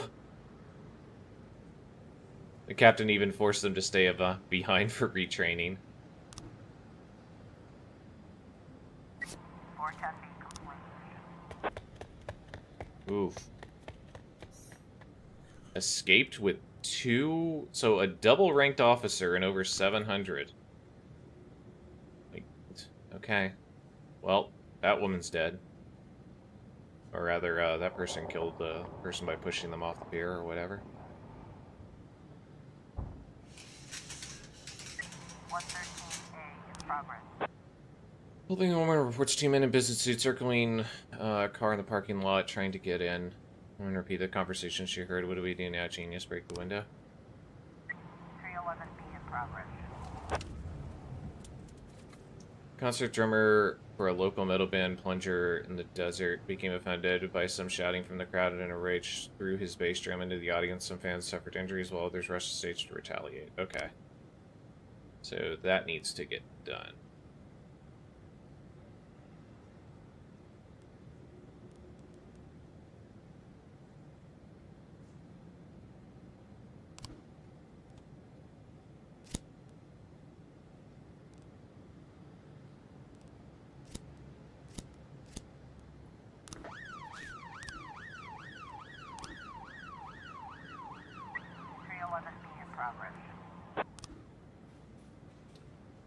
Those men with shaved heads ambushed 2 men as they exited a gay club. Both about to intervene, a fight broke out. Quickly grew into a brawl involving patrons of the club. This is really bad. Yeah. 1210 in progress. Taking out the trash, and he saw 4 men in expensive suits knock on a neighbor's apartment door. Go inside. One of them caught sight of Mrs. Mao. Mr. politely asked her to forget everything, warning her that talking to people have untimely accidents. Then of screaming and muffled gunshots from her neighbor's apartment.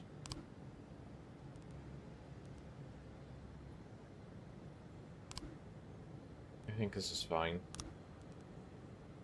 These 2 are a problem.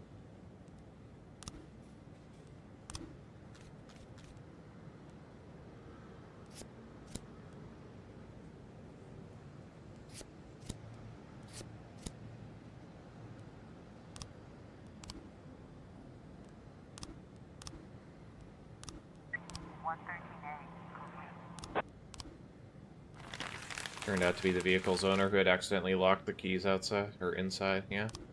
Yep. 311B complete. Cook gets killed.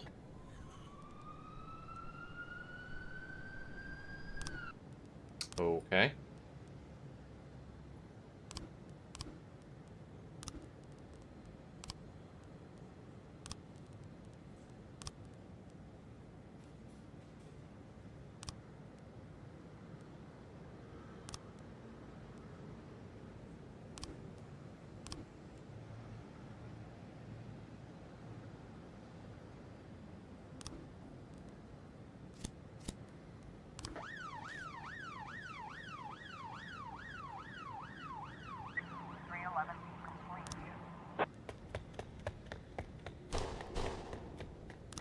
Yeah, can't do anything about that. So even though we had time, 2 o'clock came, so it just ended. Force ended. That's unfortunate.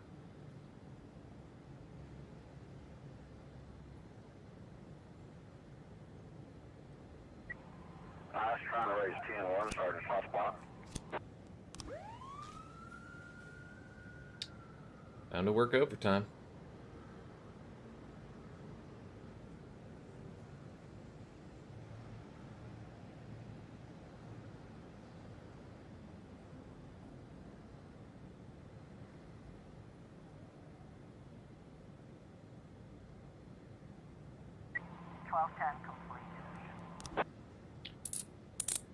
Alright.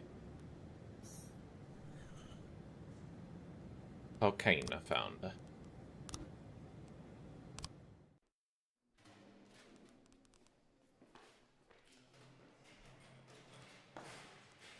B seems fine.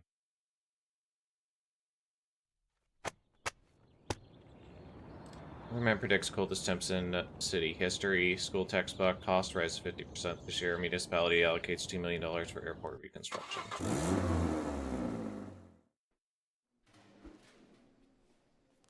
No, you don't get to read your book. Our house burned down last night. My elderly father was inside. This seems like the type of thing you could easily confirm, but they aren't giving us that information.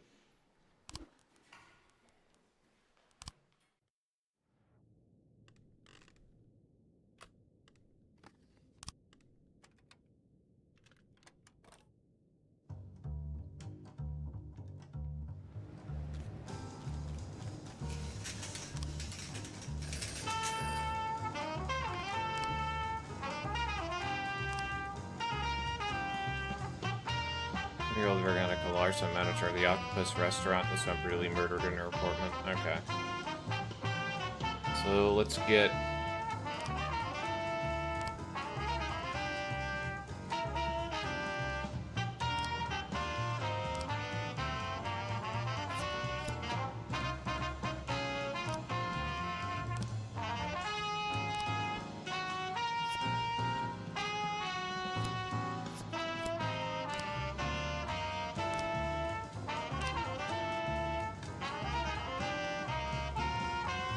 stronger mole.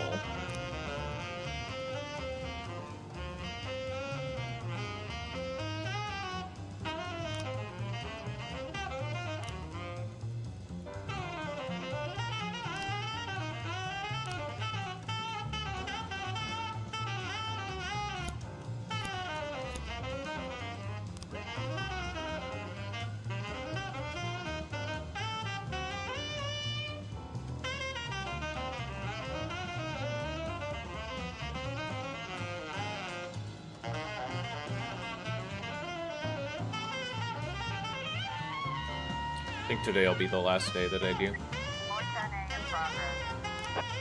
And I know I keep saying that, but...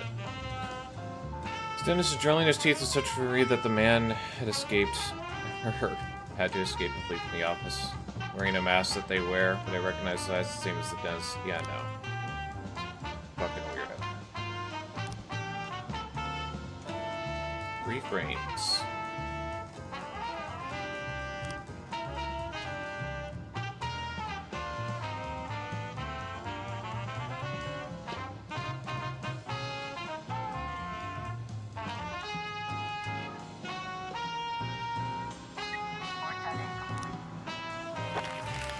Doing his job and doesn't match the description.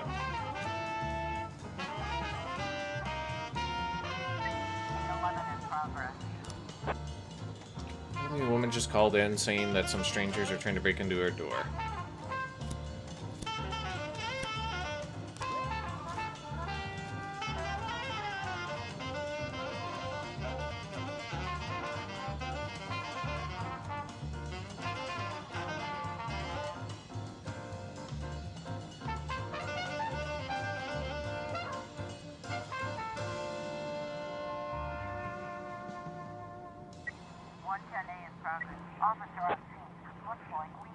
Trespassing apartment house. The neighbors are pounding on the woman's door. It's a young couple exhausted by the yelling cat and incredible stench.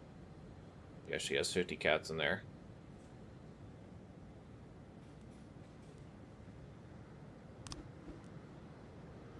Several multicolored cats run from the apartment and the male neighbor, in a rage, is trying to trample them.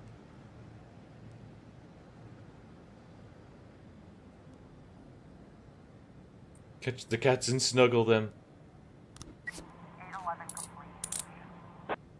Big snuggles for the cat.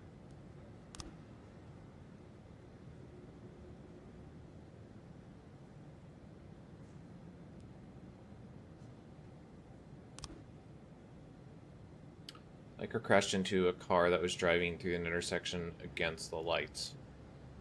Eyewitnesses report that the driver was drunk or stoned. He exited the vehicle, turned on some loud music, and began to dance next to the biker's bloody body. Well, a nice guy. 1210 in progress. The woman was out buying vegetables, saw by the exit a man who, in her words, spitting image of the dentist, and even dropped my shopping bag in fear. I don't think this is gonna shape up, but we'll do that.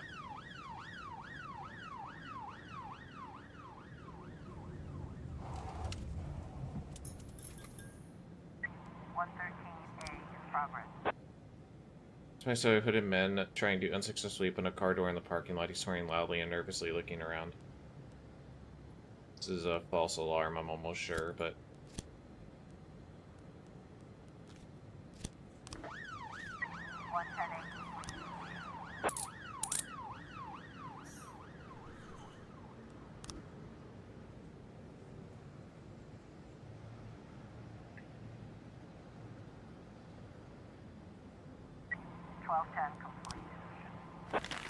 Doesn't see very well. The man doesn't fit the dentist's description.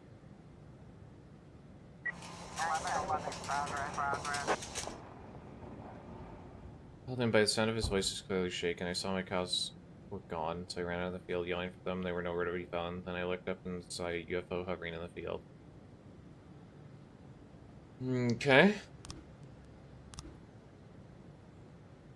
Anonymous tip. Big drug deal is going down in an abandoned house. There's a large shipment of heroin on the line, so all parties are likely to be armed.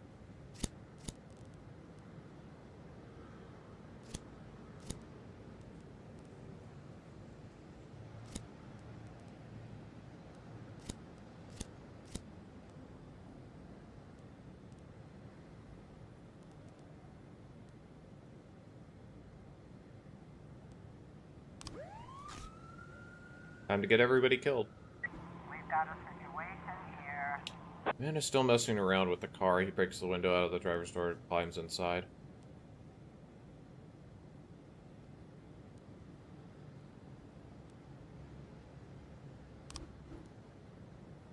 The man is reaching for something in his pocket. Don't move. 113A.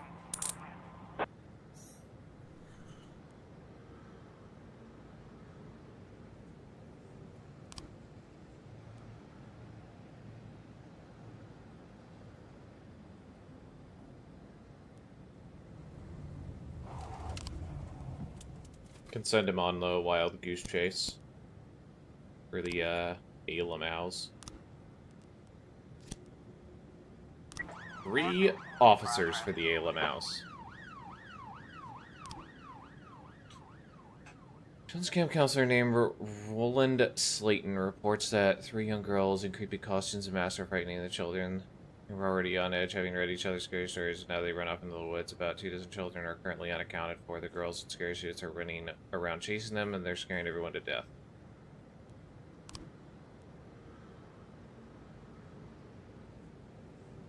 Officer on scene. Looks like we Entrance to the building, there are 4 cars being watched by 2 guards.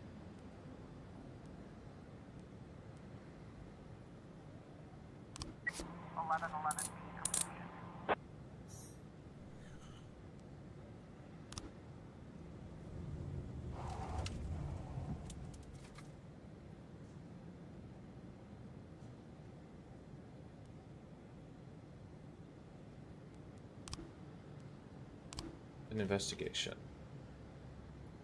Okay.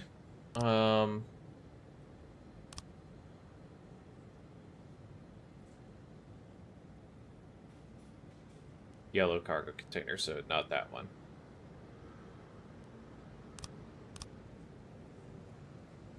Interesting things. Okay.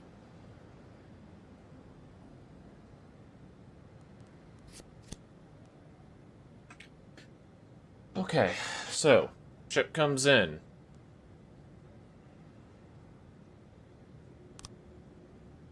Large cargo ship arrives for Columbia over 2 weeks. Carries a lot of interesting things, including boxes of drugs.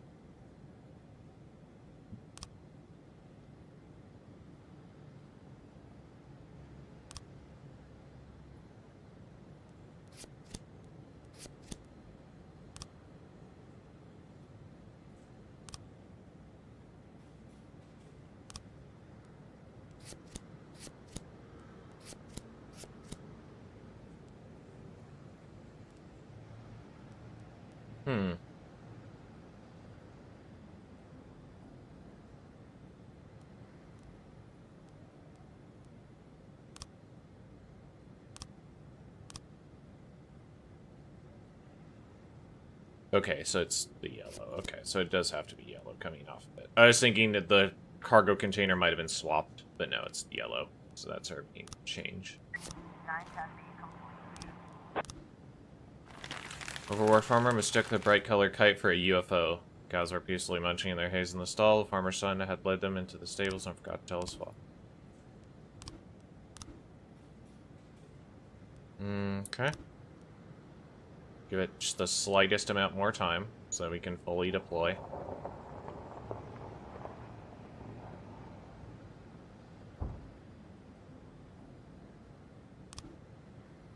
Okay.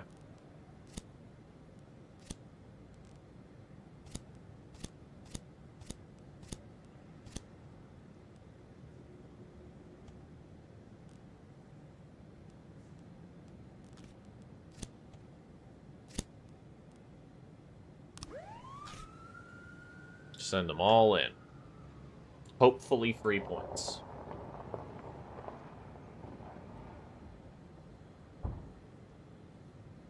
And they haul an ass.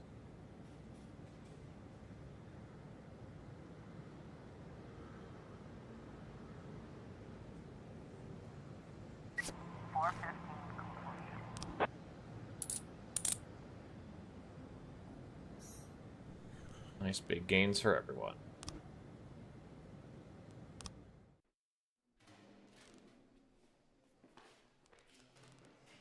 Shift A looking pretty good.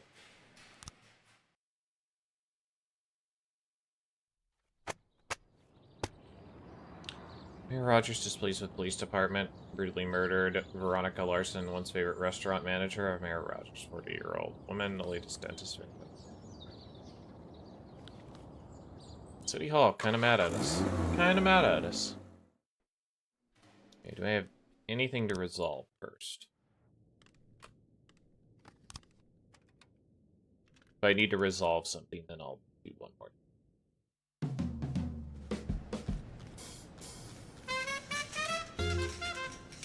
Okay, so I do need to resolve something. So, the old one more day thing.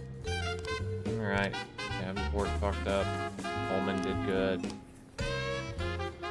Take everything.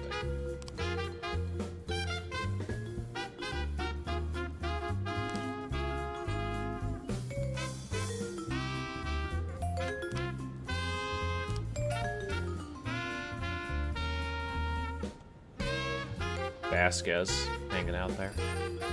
The Ranger Museum Committee is in charge of certifying select emergency personnel. Please select two of your most serious and reliable employees.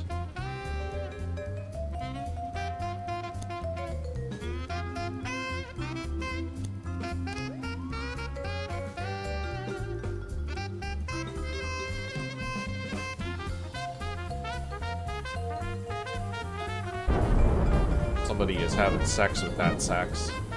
Straight fucking that sax.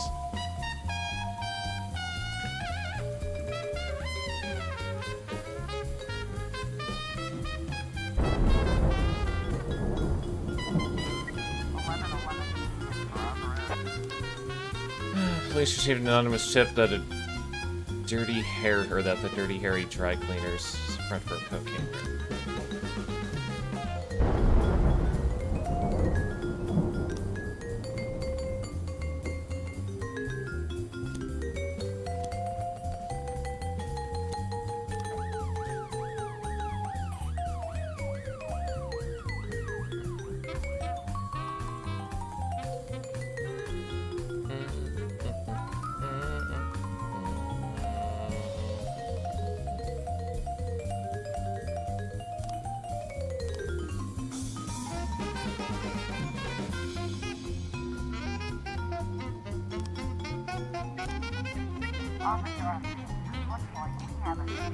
Dry cleaners is empty aside from an elderly Chinese woman dozing behind the counter.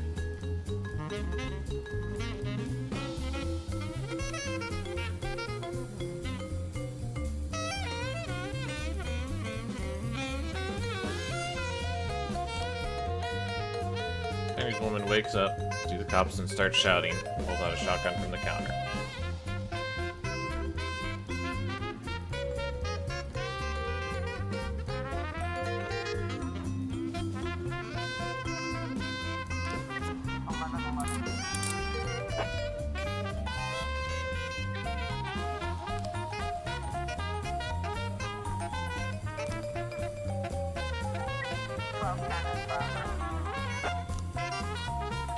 Police at the dentist is sitting right in one of his services. The heathen is still sitting in the last row. Got to go back on. Just hurry. Whatever. Okay, fuck that. We aren't sending that many people until we get people back.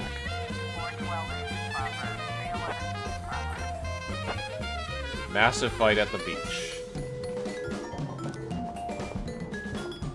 Man came into the Black Handsome barber shop. Presented a gift certificate for a haircut surprise. As specified in the certificate, he was blindfolded and trimmed. When the man saw what happened to his hair, he was immediately enraged, smashed the mirror, and attacked one of the barbers. Okay.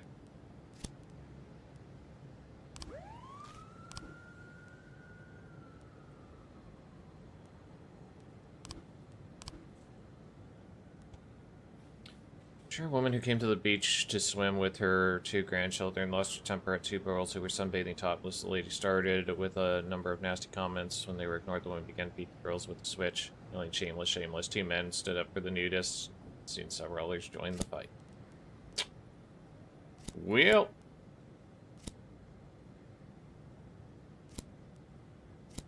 This is unfortunate. But we're going for it.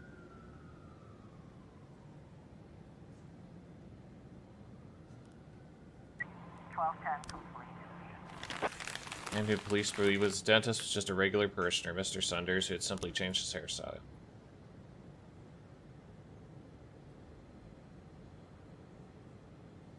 This is when we are our weakest right now. 415 in progress. Got a situation here. Man is threatening to cut the barber's throat with a shard of mirror unless he fixes his haircut.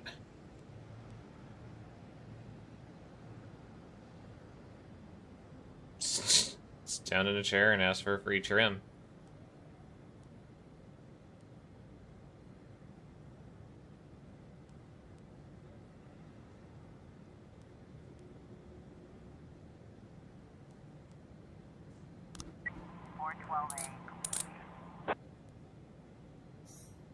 So I know you're getting I know you're gonna get your throat slit, but a little off the sides, huh? Touch off the top. We've got a situation here. The crowd managed to calm down, but the nudists received a few bruises and they refused to get dressed.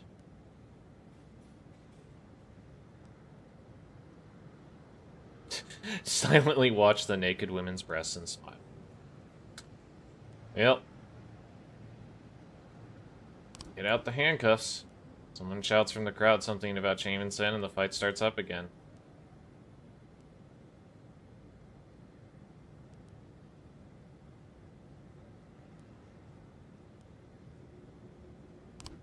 Everyone to calm down. Calm down. Just calm down. So yes, people are fighting with their hands, so let's wade in with our nightsticks to make it just miles worse. 1510 in progress. There's a man who's stopping cars on the road selling handmade wooden jewelry decorated with glass and manure. Grudge collapsed. Right in my hands, and the fraudster wouldn't give me a refund. How am I good to get my money back?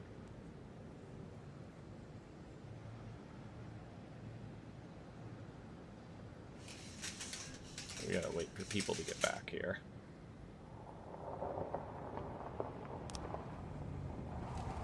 Okay. Structure worker involved in the restoration of a historic building got in over his head and the walls of the building began to crumble. Larger pieces are falling from the floors above, threatening the lives of passerbys. Witnesses reported that the construction worker quickly worked his way down by a rope and threw his helmet to the ground and ran away.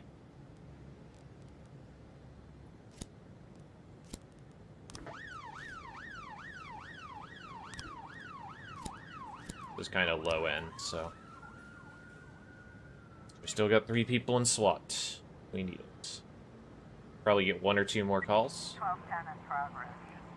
This mission is individual. Bridge. Talks to a man carrying a hand drill.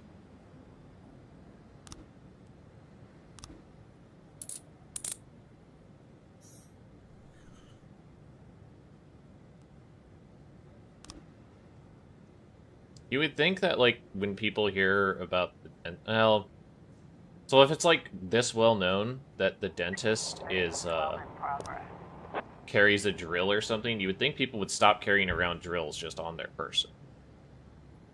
Police impersonation. A young waitress at the cafe noticed a man dressed in police uniform fit the description of the dentist. Interesting. Don't think it was a gun in his holster. I think it was a drill. Very odd.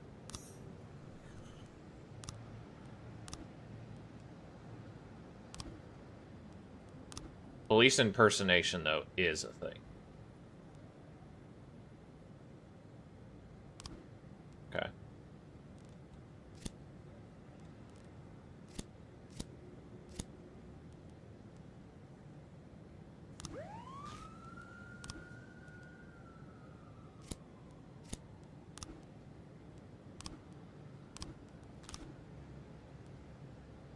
An investigation.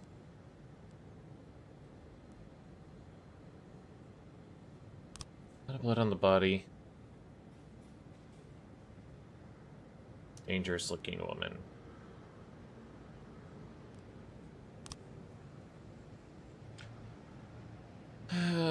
Some man from behind, he had a gun on his belt. Okay.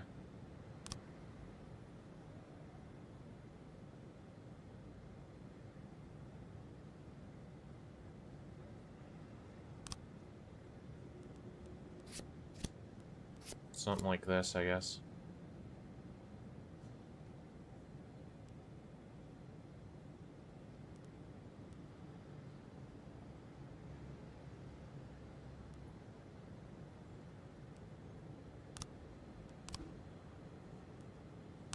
An investigation. Boom.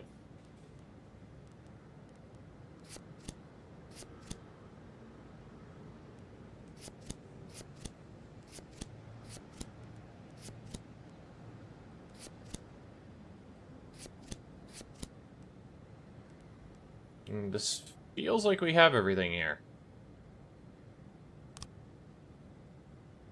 You know, one of Frederica's guards escorts the truck back to the hotel. Unloading.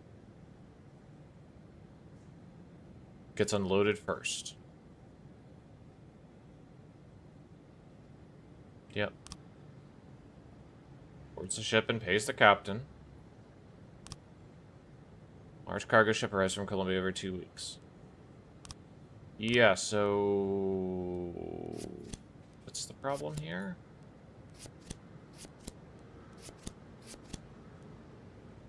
This feels like this should be completed. Oh. Because that's not the Colombian flag. There you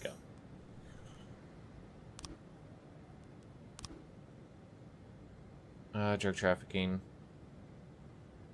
Trade unions building. Sure.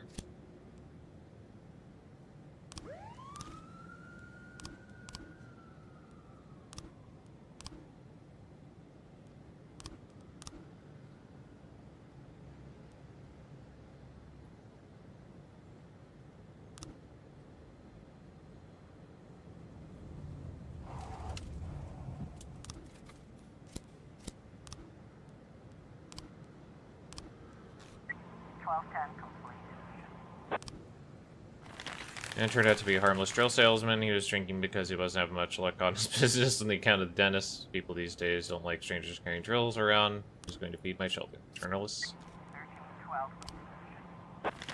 And turned out to be a regular Freeburg PD employee. Vendor caught. You did it. Closed down a criminal operation. Bake him away, toys.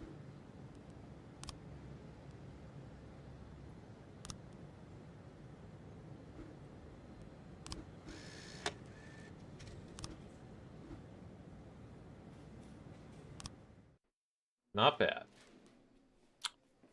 Anyone new? We're probably gonna lose one, maybe two.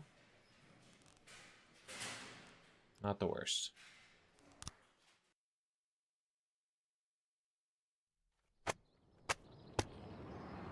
Bikers donate blood at Central Hospital. Massive day-long power outage in city center. Elementary school students stuck on Ferris wheel. Everyone's very happy with this.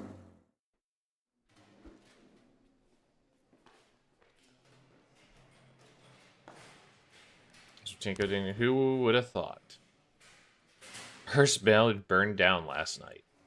I believe you, Foxman. You're far too stern to be making something like that up.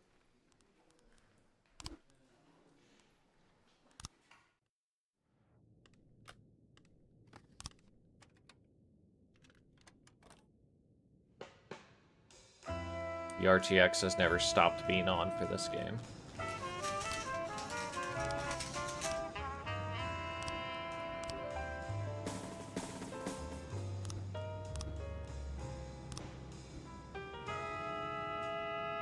That is a decrepit old detective.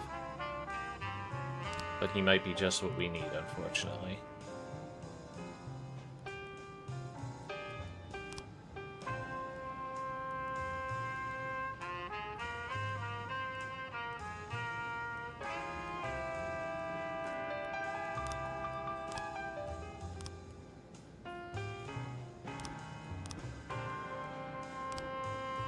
Alright. Well, time to call it for now. We'll catch you guys another time. We'll continue to work on this. I kind of half cracked the code in Cryptmaster for the drawings. I still need to do a little bit more. I've been kind of neglecting that, doing a couple other things on the side. So I think the next time I play will probably be more This Is the Police and some Mullet Magic. And then we will get back to Cryptmaster probably at the beginning of next week. It's probably accurate. And that'll give us time to decode the stuff and sort out what we're going to do at. But I will catch you guys later. Thank you for watching.